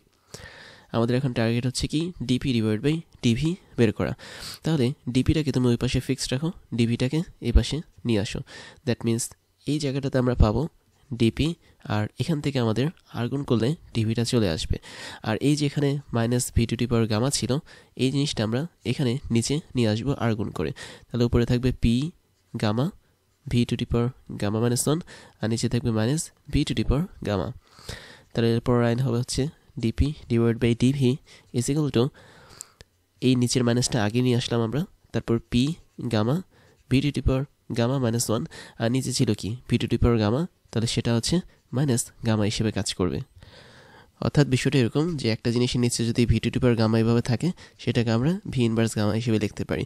তো এই জন্য আমরা নিচে থাকা ভি টু দি পাওয়ার গামাকে মাইনাস গামা হিসেবে লিখেছি, আর নিচে থাকা এক্সাক্ট মাইনাসটাকে আমরা এখানে নেগেটিভ হিসেবে দিয়েছি। তাহলে দেখো ডিপি ডিভাইড বাই ডিভি এটাই আমাদের ঢাল, এবং এখানে মাইনাস গামা প্লাস গামা কাটা যাবে, আমাদের থাকবে হচ্ছে minus P gamma V inverse 1। এবার এটাকে আরেকটু মডিফাই করি, তুমি যদি এটাকে একটু মডিফাই করো তাহলে পাবে হচ্ছে minus P divide by V, যেহেতু এখানে ভি ইনভার্স মানে কি 1/ভি, ওর সাথে একটা গামা গুণ থাকবে। তো এখন দেখো তো আমরা এটা একটা জায়গায় দেখেছিলাম, কোথায় দেখেছিলাম?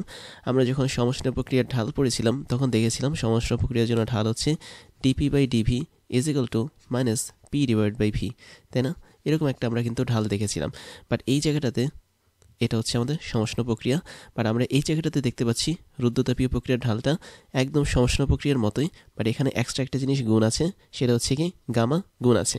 তাহলে এই গামাটা যেহেতু এখানে এক্সট্রা গুণ আছে, তাই আমি বলতে পারি আমাদের এই ঢালটা এখন সমষ্ণ প্রক্রিয়ার মতো হেলানো হবে না, এটা আরেকটু খাড়া হবে, বা বলা যায় একটু দাঁড়ানো অবস্থা থাকবে।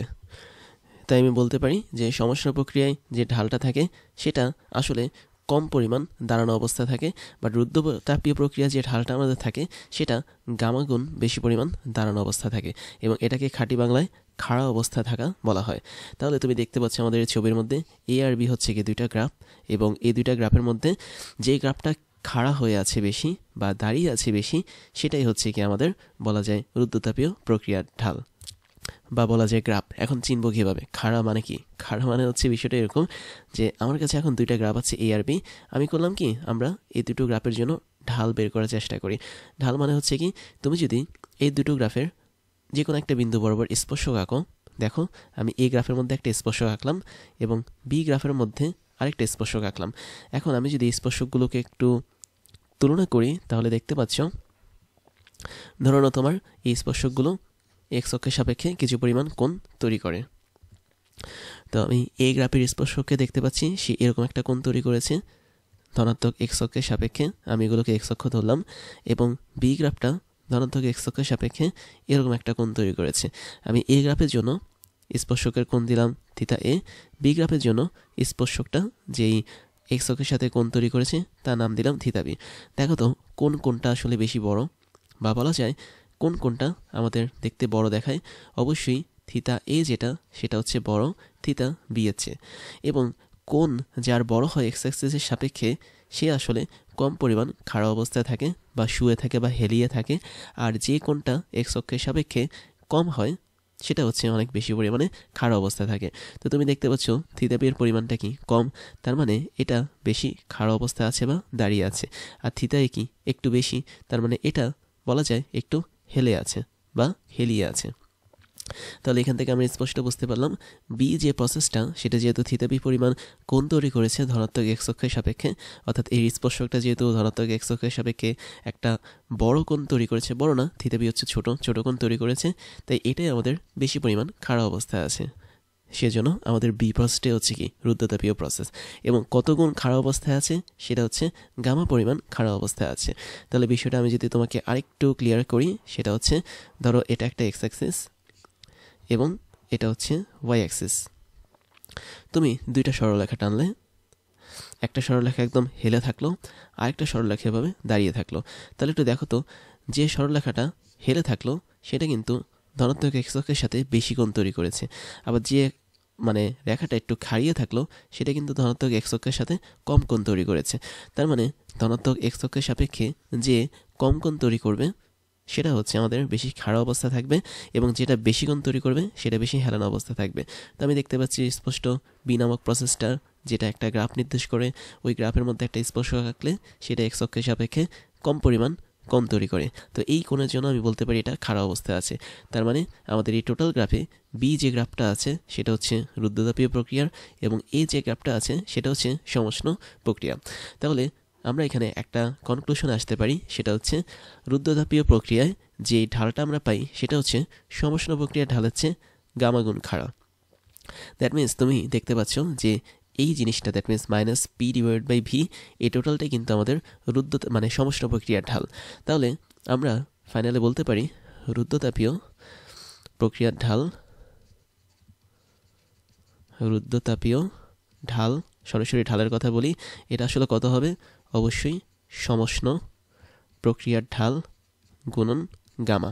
তাহলে রুদ্ধতাপীয় প্রক্রিয়ার ঢাল সবসময় সমষ্ণ প্রক্রিয়ার ঢালের চেয়ে গামা গুণ খাড়া অবস্থায় থাকে।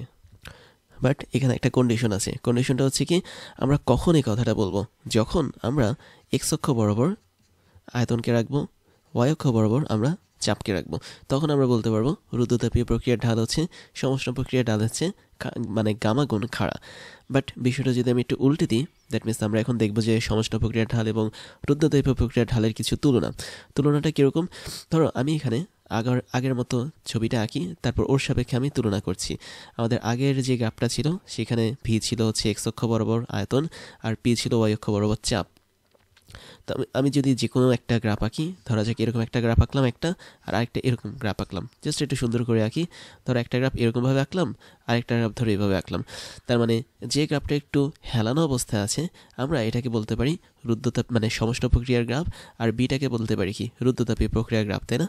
তুমি একটু খেয়াল করে দেখো, আগের ছবির মতো অনেকটা এঁকেছি, জাস্ট এখানে একটা মানে সেপারেশন আছে।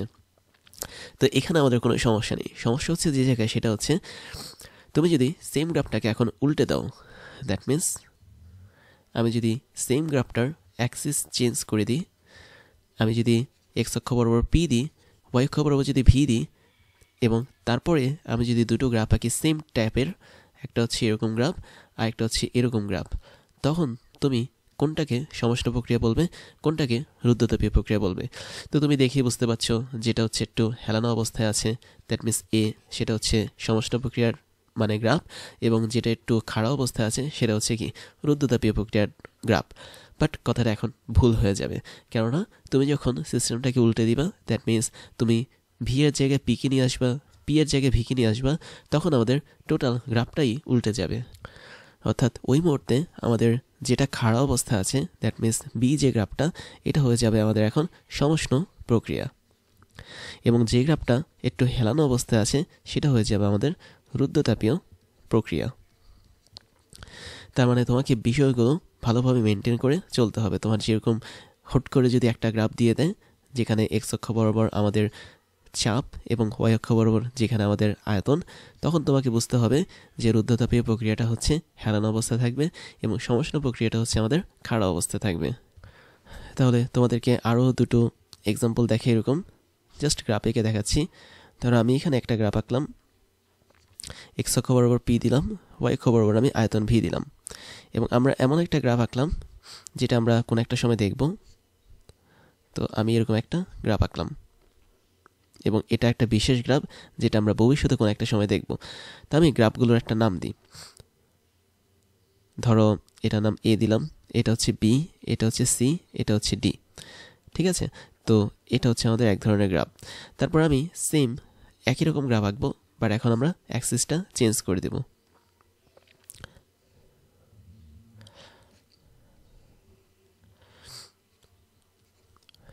অ্যাক্সিসটা আমি এখন চেঞ্জ করে দিয়েছি। এখানে আমরা সেম টাইপের গ্রাফ আঁকলাম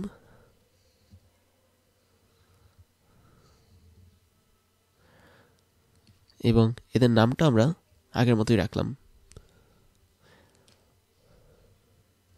দ্যাট মিন্স এটা হচ্ছে এ, এটা বি, এটা সি এবং এটা হচ্ছে ডি।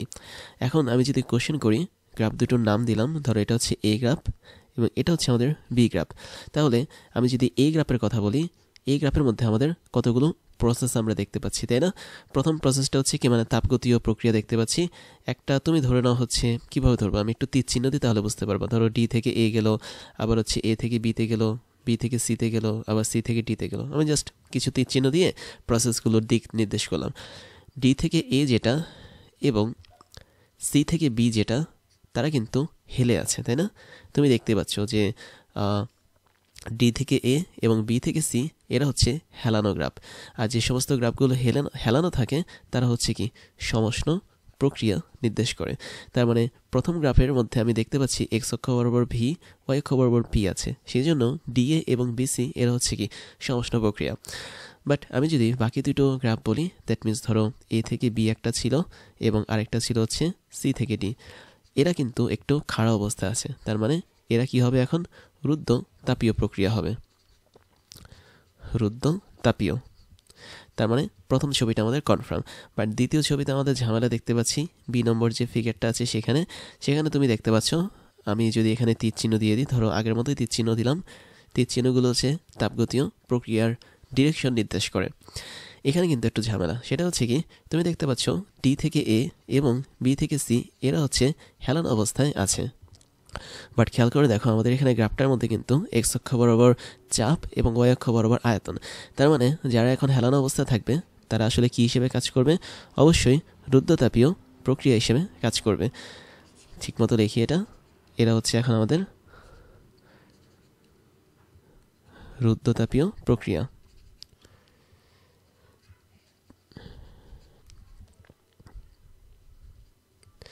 বাট যারা এখানে খাড়া অবস্থা থাকবে, দ্যাট মিন্স তুমি দেখতে পাচ্ছ এ থেকে বি খাড়া অবস্থায় আছে, আবার সি থেকে ডি এরাও কি খাড়া অবস্থায় আছে, মানে দাঁড়ানো অবস্থায় আছে, এরা এখন সমষ্ণ প্রক্রিয়া হিসেবে কাজ করবে।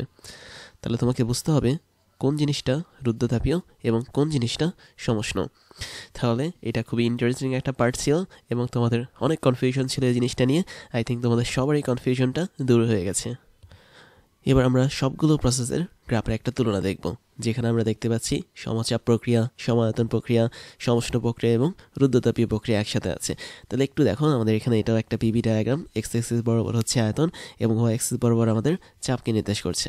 তো তুমি যদি সমায়তন প্রক্রিয়ার কথা বলো, তাহলে আমাদের কি হবে, সব ক্ষেত্রে আয়তনটা সমান হবে। যেমন আমি যদি ভি1 আয়তন ধরি, তাহলে এই গ্রিন কালারের যে গ্রাফটা দেখতে পাচ্ছ, এই গ্রাফের মধ্যে তুমি ভিন্ন চাপের সময়ও আয়তনটা সেম দেখতে পাবে। ধরো চাপ হচ্ছে এখানে পি1 আর এখানে ধরো চাপ হচ্ছে পি2, তাহলে পি1 থেকে পি2 চাপের পরিবর্তনের ফলেও বা জন্য আমরা কিন্তু দেখতে পাচ্ছি আয়তনটা ভি1-এ রয়েছে। আর আরেকটা বিষয় হচ্ছে, এখানে যেহেতু তীর চিহ্ন দেওয়া, তাই তোমাকে মনে রাখতে হবে আমাদের প্রসেসটা চালু হয় তীর চিহ্ন অনুসারে। দ্যাট মিন্স আমাদের এই প্রসেসটা, দ্যাট মিন্স আইসোচরিক বা সমায়তন প্রসেসটা শুরু হয়েছে ধরা যাক এই বিন্দু থেকে, শেষ হয়েছে এই বিন্দুতে তীর চিহ্ন অনুসারে। তার মানে একদম শুরুতে আমাদের চাপ ছিল পি1 এবং শেষে আমাদের চাপ হয়েছে ধরো পি2। তাহলে এটা হচ্ছে আমাদের সম আয়তন প্রক্রিয়ার গ্রাফ। তারপর আমরা সমচাপ প্রক্রিয়ার গ্রাফও দেখতে পাচ্ছি। পি1 পরিমাণ চাপে আমাদের আয়তন ভি1 থেকে তুমি ধরে নাও ভি2 পর্যন্ত হয়েছে। তার মানে এই টোটাল সময়টাতে আয়তনের পরিবর্তনের পরেও চাপের কোনো পরিবর্তন হয়নি।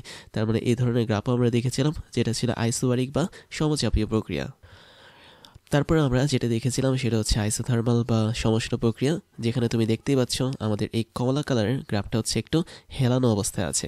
বাট আমরা আরেকটা জিনিস দেখতে পাচ্ছি পাশাপাশি, সেটা হচ্ছে অ্যাডিয়াবেটিক প্রসেস বা রুদ্ধতাপীয় প্রক্রিয়া, যেটা কি আমাদের কিছু পরিমাণ খাড়া অবস্থায় আছে এবং আমরা জানি এটা আসলে মোটামুটি গামাগুণ খাড়া অবস্থায় থাকে, সমষ্ণ প্রক্রিয়া আছে। তাহলে এই টোটাল বিষয়টা তোমাদেরকে একবারই দেখিয়ে দিলাম, যেখানে আমরা 4টা প্রসেস দেখতে পাচ্ছি: তাপগতীয় প্রসেস বা প্রক্রিয়া, সমচাপ প্রক্রিয়া, সমায়তন প্রক্রিয়া, সমষ্ণ প্রক্রিয়া এবং রুদ্ধতাপীয় প্রক্রিয়া। বাট মনে রাখো, এই গ্রাফটা শুধুমাত্র তখনই কাজ করবে যখন আমরা এক্স অ্যাক্সিস বরাবর আয়তনকে বসাবো, ওয়াই অ্যাক্সিস বরাবর আমরা চাপকে বসাবো। বাট তুমি যদি এক্স অ্যাক্সিস বরাবর চাপকে বসাও, ওয়াই অ্যাক্সিস বরাবর যদি আয়তনকে বসাও, তাহলে টোটাল গ্রাফটা কিন্তু উল্টে যাবে, এরকম আর থাকবে না। এখন তোমাদের জন্য একটা কনফিউশন দূর করে দিই, সেটা হচ্ছে তোমরা অনেক সময় একটা জিনিসই ভুল করো, সেটা হলো তোমরা বলে নাও যে সমষ্ণ প্রক্রিয়ার গ্রাফ রুদ্ধতাপীয় প্রক্রিয়ার গ্রাফের চেয়ে কম পরিমাণ খাড়া থাকে। এবং আমিও এখানে একটা কথা অনেকবার হাইলাইট করেছি, সেটা হচ্ছে তোমরা এরকমভাবে ভাবতে পারো যে রুদ্ধতাপীয় প্রক্রিয়ার যে গ্রাফটা থাকে বা কার্ভটা থাকে, সেই গ্রাফ বা কার্ভটা সমষ্ণ প্রক্রিয়ার চেয়ে গামা গুণ বেশি খাড়া থাকে। বাট কথাটা একদমই ভুল, কারণ গ্রাফ জিনিসটা আসলে খাড়া থাকতে পারে না। কেননা তুমি দেখতে পাচ্ছ সমষ্ণ প্রক্রিয়া এবং রুদ্ধতাপীয় প্রক্রিয়ার গ্রাফটা আসলে একটা কার্ভিলিনিয়ার লাইন বা বলা যায় বক্ররেখা। তো বক্ররেখা কি পরিমাণ খাড়া থাকবে নাকি খাড়া থাকবে না এটা কিন্তু আমরা বলতে পারি না, কেননা বক্ররেখা কন্টিনিউয়াসলি তার ডিরেকশন চেঞ্জ করে। তার মানে এই জায়গাটাতে সে হয়তো অনেক খাড়া, এই জায়গাটাতে হয়তো সে অনেক হেলানো অবস্থায় আছে। তার মানে আমরা যখন বলবো, এভাবে বলবো না যে রুদ্ধতাপীয় প্রক্রিয়ার গ্রাফ সমষ্ণ প্রক্রিয়ার গ্রাফের চেয়ে গামা গুণ খাড়া। আমাদের বলতে হবে যে রুদ্ধতাপীয় প্রক্রিয়ার যে ঢালটা আছে সেটা আসলে সমষ্ণ প্রক্রিয়ার ঢালের চেয়ে গামা গুণ খাড়া। এই জিনিসটা আমাদেরকে বলতে হবে। এবং এটা আমরা কিন্তু ম্যাথমেটিক্যালও দেখেছিলাম যখন আমরা রুদ্ধতাপীয় প্রক্রিয়ার ঢাল পড়েছি। দেখো আমরা কিন্তু এখানে এই জায়গাটাতে রুদ্ধতাপীয় প্রক্রিয়ার ঢাল এটাকে বের করেছি, এবং এই জায়গাটাতে আমরা আগে কিন্তু সমষ্ণ প্রক্রিয়ার ঢালকে বের করেছি। তাহলে তুমি স্পষ্ট দেখতে পাচ্ছ রুদ্ধতাপীয় প্রক্রিয়ার এই ঢালটা হচ্ছে কি সমষ্ণ প্রক্রিয়ার ঢাল ইনটু গামা। তার মানে এখানে আমরা গ্রাফ বা কার্ভ বা বলা যায় লেখচিত্র এগুলো নিয়ে কাজ করব না, সরাসরি যেটা নিয়ে কাজ করব সেটা হচ্ছে ঢালকে নিয়ে কাজ করব। তা আমাদের মেইন যে কথাটা সেটা হবে কি রুদ্ধতাপীয় প্রক্রিয়ার ঢালটা, এই যে আমি এখানে দেখিয়ে দিয়েছি, রুদ্ধতাপীয় প্রক্রিয়ার ঢাল ইজ ইকুয়াল টু সমষ্ণ প্রক্রিয়ার ঢাল ইনটু গামা। কখনোই ঢালের জায়গায় তোমরা গ্রাফ বসাতে যাবে না। এবার সবচেয়ে ইম্পর্টেন্ট পার্টটা দেখবো, সেটা হচ্ছে সমষ্ণ প্রক্রিয়া এবং রুদ্ধতাপীয় প্রক্রিয়ার মধ্যে যে পার্থক্যটা আছে সেটা। তো এক্ষেত্রে আমি তোমাদেরকে গ্রাফের মাধ্যমে প্রথমে একটা দারুণ পার্থক্য দেখাবো। সেটা হচ্ছে কি তুমি ধরে নাও কোনো একটা তাপগতীয় প্রক্রিয়াকে তুমি সমষ্ণ এবং রুদ্ধতাপীয় এই দুইটা প্রক্রিয়ার মাধ্যমে সংকোচন করবে। দ্যাট মিন্স যদি তুমি কোনো একটা গ্যাসকে সংকোচন করো দুইটা প্রক্রিয়াতে, তাহলে আমরা যে গ্রাফটা পাবো সেই গ্রাফটা অনেকটা এরকম। এখানে যেটা হয়েছে সেটা হলো আমাদের ইনিশিয়াল আয়তন সেটা ছিল হচ্ছে ভিআই বা বলা যায় একদম আদি আয়তন, এবং আমাদের শেষ আয়তন সেটা হচ্ছে ধরো ভিএফ। তাহলে আমি যদি প্রথম প্রসেসটার নাম বলি, এটা হচ্ছে কম্প্রেশন বা বলা যায় সংকোচন। তাহলে আমরা এখন সংকোচন করছি দুইটা প্রক্রিয়াতে, একটা হচ্ছে সমষ্ণ প্রক্রিয়া আর একটা হচ্ছে রুদ্ধতাপীয় প্রক্রিয়া। সংকোচন করলে কি ঘটবে তুমি দেখতে পাচ্ছ, আমাদের ইনিশিয়াল আয়তন সেটা ছিল ভিআই, এবং এই আয়তনের মধ্যে আমাদের একটা নির্দিষ্ট চাপ ছিল পি। তাহলে ধরে নাও এই জায়গাটাতে আমাদের একটা নির্দিষ্ট লেভেল ছিল চাপের, এবং এটাকে আমরা পি ধরতে পারি আমাদের ইচ্ছে আর কি। এখন আমরা যদি সমষ্ণ প্রক্রিয়াতে এই গ্যাসটাকে সংকোচন করা শুরু করি, তাহলে আমাদের এখানে একটা কাহিনী ঘটবে। কাহিনীটা হচ্ছে তার চাপ আস্তে আস্তে বাড়তে থাকবে। তুমি স্পষ্ট দেখতে পাচ্ছ যে আমাদের এখানে যে দুইটা গ্রাফ দেখানো আছে 1 নম্বর এবং 2 নম্বর, দ্যাট মিনস 1 2 দিয়ে দুটো গ্রাফের মধ্যে আমি দেখতে পাচ্ছি আদি চাপ পি, এর থেকে আস্তে আস্তে চাপ কিন্তু বেড়ে গেছে দুইটা পয়েন্টে। তার মানে আমি ধরে নিলাম এই পয়েন্টে আমাদের চাপ হয়েছে P1 এবং এই পয়েন্টে আমাদের চাপ হয়েছে P2। তাহলে এখানে আয়তনটা সংকোচন করার সাথে সাথে আমাদের চাপটা কিন্তু বেড়ে যাচ্ছে। বাট তুমি যদি এই প্রসেসের দিকে তাকাও, আমরা কোনটাকে রুদ্ধতাপীয় বলবো কোনটাকে সমষ্ণ প্রক্রিয়া বলবো সেটা বের করা খুব সুন্দর ওই হচ্ছে কি এদের ঢাল বের করা, এবং যে ঢালটা খাড়া থাকবে সেটাই হচ্ছে কি আমাদের রুদ্ধতাপীয় প্রক্রিয়া। তো তুমি স্পষ্ট দেখতে পাচ্ছ আমাদের 1 নম্বর যে গ্রাফটা আছে এটার যদি একটা ঢাল আঁকি তাহলে সেটা কিন্তু খাড়া থাকবে। আবার 2 নম্বর যেই গ্রাফটা আছে ওর যদি একটা ঢাল থাকি, মানে ঢাল যদি আঁকি, তাহলে সে ঢালটা অবশ্যই হেলানো অবস্থা থাকবে। তো আমরা এই সিস্টেম থেকে বলতে পারি 1 নম্বরটা হচ্ছে আমাদের রুদ্ধতাপীয় প্রক্রিয়া, এবং 2 নম্বর যে গ্রাফটা এটা হচ্ছে আমাদের সমষ্ণ প্রক্রিয়া। তাহলে আমাদের এই গ্রাফের থেকে রুদ্ধতাপীয় এবং সমষ্ণ প্রক্রিয়া যেহেতু চেনা হয়ে গেছে, তাই আমরা সহজেই বলতে পারবো যদি কখনো কোনো সংকোচন ঘটে আমরা রুদ্ধতাপীয় এবং সমষ্ণ প্রক্রিয়া, তাহলে আমাদের এখানে আয়তনের পরিমাণটা কমে যাবে। দ্যাট মিন্স ভিআই থেকে ভিএফ হবে, যেখানে ভিআইটা হচ্ছে অনেক বড় এবং ভিএফটা হচ্ছে কি অনেক ছোট। দ্যাট মিন্স ফাইনাল আয়তন অনেক ছোট হবে, এবং চাপের যে মানটা সেটাও কিন্তু বেড়ে যাবে। তুমি দেখতে পাচ্ছ আমাদের পিটা হচ্ছে নিচের লেভেলে, বাট P1টা যদি দেখি এটার একটু উপরে আছে, P2 কি আরেকটু উপরে আছে। আবার আরেকটা বিষয় খেয়াল করো, আমি যদি কৃতকাজ বের করতে চাই সমষ্টি এবং রুদ্ধতাপীয় প্রক্রিয়ায়, ধরো আমাদের এখানে প্রক্রিয়া তো দুইটোই, তাই না? তো দুটো প্রক্রিয়ার জন্য আমরা এখানে তিনটা জিনিস পাবো। একটা হচ্ছে কৃতকাজ, একটা হচ্ছে শেষ চাপ বা ফাইনাল প্রেশার, আর একটা হচ্ছে শেষ তাপমাত্রা বা ফাইনাল টেম্পারেচার। তো আমি যদি কৃতকাজ বা ডব্লিউর কথা বলি, তাহলে তুমি দেখতে পাচ্ছ আমাদের এখানে এই গ্রাফের মধ্যে যার এরিয়া বা ক্ষেত্রফলটা বেশি হবে সেটাই হচ্ছে কি আমাদের বেশি পরিমাণ কৃতকাজ, আর যার এরিয়া বা ক্ষেত্রফল কম হবে সেটা কি কম পরিমাণ কৃতকাজ। তো আমি যদি তোমাকে একটু সিলেক্ট করে দিই, আমাদের 2 নম্বরটা কী ছিল? অবশ্যই সমষ্ণ প্রক্রিয়া ছিল, এবং সমষ্ণ প্রক্রিয়ার জন্য আমাদের এরিয়া বা ক্ষেত্রফলটা অবশ্যই এতটুকু হবে। আমি যদি একটু এঁকে দেখাই তোমাকে, তাহলে তুমি বুঝতে পারবে যে ইয়েলো কালারের যে পার্টটা আমি এখানে এঁকেছি, এই পার্টটুকু হচ্ছে আমাদের সমষ্ণ প্রক্রিয়াতে কৃতকাজ, কেননা আমাদের সমষ্ণ প্রক্রিয়াতে 2 নম্বর গ্রাফটা কাজ করত। এখন আমি যদি রুদ্ধতাপীয় প্রক্রিয়ার কৃতকাজটা বের করতে চাই, তাহলে কি হবে? অবশ্যই আমাকে টোটাল এরিয়াটা নিতে হবে। যেহেতু আমাদের 1 নম্বর প্রসেসটা হচ্ছে রুদ্ধতাপীয় প্রক্রিয়া, তাই আমি বলতে পারি আমাদের এখানের এই এরিয়াটা সহ নিচের যে এরিয়াটা আছে, টোটাল এরিয়াটা এখন এখানে কাজ করবে রুদ্ধতাপীয় প্রক্রিয়ার জন্য। তাহলে দেখো, আমি যদি এরিয়াটা আঁকি, তাহলে তুমি বুঝতে পারছো অলরেডি এই টোটাল ব্লু কালারের এরিয়াটা কিন্তু কাজ করছে এখন রুদ্ধতাপীয় প্রক্রিয়ার জন্য। তাহলে এখান থেকে একটা বিষয় ক্লিয়ার যে রুদ্ধতাপীয় প্রক্রিয়া বা অ্যাডিয়াব্রেটিক প্রসেস, যেটাকে আমি শর্টকাটে এডিআই লিখেছি, এক্ষেত্রে আমরা যে কৃতকাজটা পাবো সেটা অবশ্যই সমষ্ণ প্রক্রিয়া বা আইসোথার্মাল প্রসেস জন্য আইওসও লিখেছি, এর চেয়ে বেশি হবে। তাহলে একই গ্যাসের মধ্যে বা একই পাত্রের মধ্যে বা বলা যায় একই কন্ডিশনে আমি যদি কোনো একটা গ্যাসকে সমষ্ণ প্রক্রিয়া সংকোচন করি এবং রুদ্ধতাপীয় প্রক্রিয়া যদি সংকোচন করি, তাহলে অবশ্যই রুদ্ধতাপীয় প্রক্রিয়ার কৃতকাজটা সমষ্ণ প্রক্রিয়ার কৃতকাজের চেয়ে বড় হবে। যেহেতু তুমি দেখতে পাচ্ছ এখানে নীল কালারের এরিয়াটা হচ্ছে সবচেয়ে বড় ছিল, বাট আমাদের হলুদ কালারের যে এরিয়াটা সেটা কি ছোট ছিল। আবার তুমি যদি চাপের কথা বলো, তাহলে দেখতে পাচ্ছ পিটি হচ্ছে কি আমাদের রুদ্ধতাপীয় প্রক্রিয়ার শেষ চাপ, পি হচ্ছে সমষ্ণ এবং রুদ্ধতাপীয় প্রক্রিয়ার আদি চাপ, আবার P1 হচ্ছে সমষ্ণ প্রক্রিয়ার শেষ চাপ। তাহলে আমরা ফাইনাল প্রেশার বা শেষ চাপ যদি বলি, তাহলে অবশ্যই অ্যাডিয়াব্রেটিক প্রসেস বা রুদ্ধতাপীয় প্রক্রিয়ার যে চাপটা আছে সেটা বড় থাকছে সমষ্ণ প্রক্রিয়ার ফাইনাল প্রেশারের চেয়ে। এবার আমরা যেটা দেখব সেটা হচ্ছে, আমরা সংকোচনটা দেখেছি, এবার আমরা প্রসারণ দেখব। তুমি যদি একই সাথে রুদ্ধতাপীয় এবং সমষ্ণ প্রক্রিয়ায় প্রসারণ ঘটাতে চাও কোনো একটা গ্যাসের, তাহলে ওই গ্যাসের আদি আয়তন হচ্ছে V1 হবে, শেষ আয়তন হচ্ছে VF হবে। এবং এখানে স্পষ্ট দেখতে পাচ্ছ আমাদের প্রসারণের ক্ষেত্রে কি হয়, অবশ্যই আদি আয়তনটা ছোট থাকে, শেষ আয়তনটা বড় থাকে। এবং এখানে কিন্তু সেম প্রসেস, তুমি যদি একটু খেয়াল করে দেখো, আমাদের এখানে কিন্তু একদম শুরুতে মানে প্রসারণের একদম শুরুতে চাপ ছিল ধরো P, বাট যখন আমি গ্যাসটাকে প্রসারণ করলাম দুইটা প্রক্রিয়াতে, একটা হচ্ছে সমষ্ণ আর একটা হচ্ছে রুদ্ধতাপীয়, তখন কিন্তু তাদের চাপটা কমে গেল। তো একটা চাপ হয়ে গেল ধরো P1, আরেকটা চাপ হয়ে গেল ধরো P2, যেখানে আমাদের Pটা হচ্ছে বড় এবং কার চেয়ে বড়, P1 এর চেয়ে বড়, আবার P1টা হচ্ছে আমাদের P2 এর চেয়ে বড়। আর আগের কেসে যেটা ছিল সেটা হচ্ছে আমাদের এখানে P2 ছিল সবার বড়, জাস্ট আগের গ্রাফে আর কি, তার চেয়ে একটু বড় ছিল, মানে কার চেয়ে বড় ছিল, P1 এর চেয়ে বড় ছিল, এবং P ছিল সবার চেয়ে ছোট। তো যাই হোক, আমরা এখানে রেঞ্জটা দেখলাম। এখন তোমাকে দেখতে হবে যে আমাদের এই গ্রাফের মধ্যে কোনটা সমষ্ণ এবং কোনটা রুদ্ধতাপীয় প্রক্রিয়া। তো তোমরা স্পষ্ট দেখতে পাচ্ছ আমাদের 2 নম্বর যে গ্রাফটা আছে সেটার যদি একটা স্পর্শক আঁকি, এটার ঢালটা বেশি পরিমাণ খাড়া হয়ে থাকবে। তার মানে এখানে 2 নম্বর যে গ্রাফটা সেটা হচ্ছে রুদ্ধতাপীয়, কেননা রুদ্ধতাপীয়তে আমরা জানি গ্রাফের ঢালটা খাড়া অবস্থায় থাকে। আর আমরা 1 নম্বর যেটা দেখতে পাচ্ছি, সেখানেও আমরা যদি একটা স্পর্শক আঁকি, তাহলে দেখতে পাবো এই স্পর্শকটার ঢাল যেটা সেটা হচ্ছে খুব কম পরিমাণ খাড়া অবস্থায় আছে, বা বলা যায় হেলান অবস্থায় আছে। তাই আমাদের 1 নম্বর যে গ্রাফটা এখানে সেটা সমষ্ণ প্রক্রিয়া হিসেবে কাজ করে। তাহলে তুমি যদি প্রসারণের কথা চিন্তা করো, আমাদের টোটাল কেসটা ছিল কি, গ্যাসের প্রসারণ, এবং এই প্রসারণটা আমরা 2 ভাগে ঘটিয়েছি, একটা হচ্ছে সমষ্ণ প্রক্রিয়া, একটা হচ্ছে রুদ্ধতাপীয় প্রক্রিয়া। তাহলে প্রসারণের ক্ষেত্রে তুমি স্পষ্ট দেখতে পাচ্ছ আমাদের এখানে গ্রাফটার উপরের অংশে কাজ করবে হচ্ছে সমষ্ণ প্রক্রিয়া, নিচের অংশে কাজ করবে আমাদের রুদ্ধতাপীয় প্রক্রিয়া। এখন এখানে আমরা কিছু তুলনা দেখব, সেটা হচ্ছে কৃতকাজ কোন জায়গাটাতে বেশি।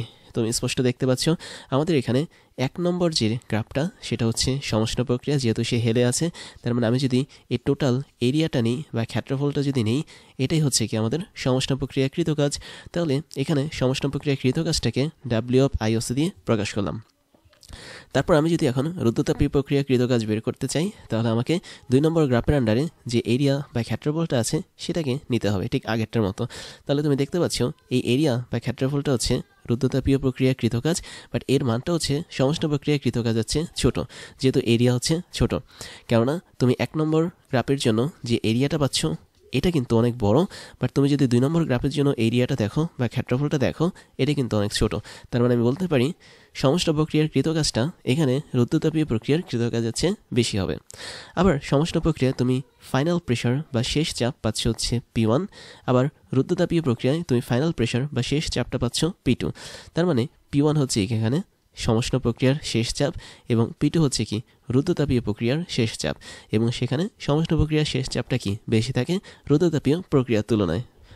তার মানে তুমি যখন কোনো একটা গ্যাসকে সমষ্ণ এবং রুদ্রতাপীয় প্রক্রিয়ার প্রসারণ করবা, তখন তার মধ্যে কৃতকাজটা হবে সমষ্ণ প্রক্রিয়ার জন্য বেশি এবং ফাইনাল প্রেশার বা শেষ চাপটা হবে সমষ্ণ প্রক্রিয়ার জন্য বেশি। তাহলে সংকোচনে যে ঘটনা ঘটে, প্রসারণে কিন্তু তার টোটালি বিপরীত ঘটনা ঘটে। তাহলে আমরা এখানে কয়েকটা কন্ডিশন দেখলাম, আমি জাস্ট স্টার্ট দিয়ে রাখি।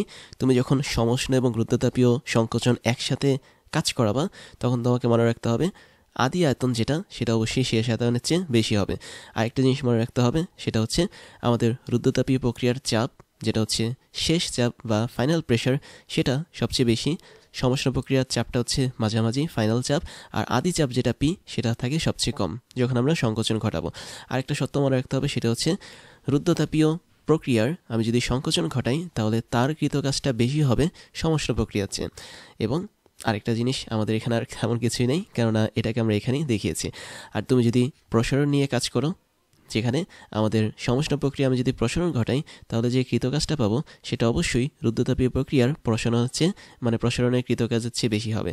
আবার সমষ্ণ প্রক্রিয়ার ক্ষেত্রে আমরা যে চাপটাকে পাবো, সেই চাপটা অবশ্যই রুদ্রতাপীয় প্রক্রিয়ার শেষ চাপের চেয়ে বেশি হবে। বাট আমাদের আদি চাপ যেটা ছিল P, সেটা সবার চেয়ে বেশি হবে। দ্যাট মিনস এইখানে এই সত্যটা তোমাকে মনে রাখতে হবে। তো এই কয়টা পার্থক্য কিন্তু আমাদের থাকে সমষ্ণ প্রক্রিয়া এবং রুদ্রতাপীয় প্রক্রিয়ার মধ্যে। তো এই তো গেল গ্রাফের কাহিনী। আমরা আরও কিছু পার্থক্য দেখব যেগুলো আমাদের খুবই ইম্পর্ট্যান্ট। তো আমি একটু বলি যে সমষ্ণ প্রক্রিয়ার পার্থক্য আর রুদ্রতাপীয় প্রক্রিয়ার পার্থক্যগুলো এরকম যে সমষ্ণ প্রক্রিয়া আমরা যেটা করি সেটা হচ্ছে আমরা তাপটাকে কনস্ট্যান্ট রাখতে পারি না।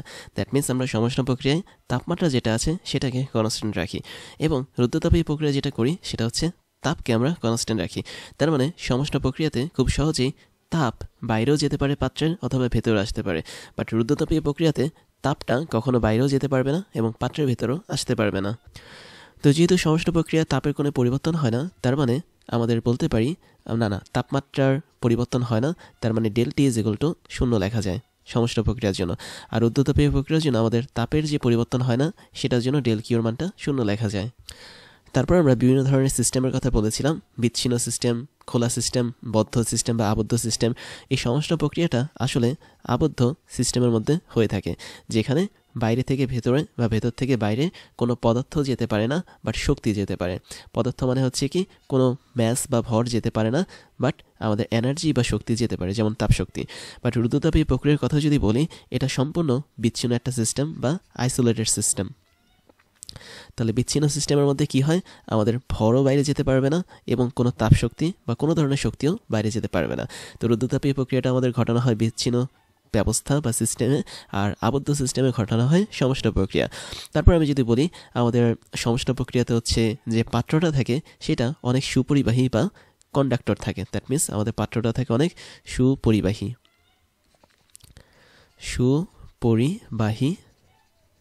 পাত্র থাকে।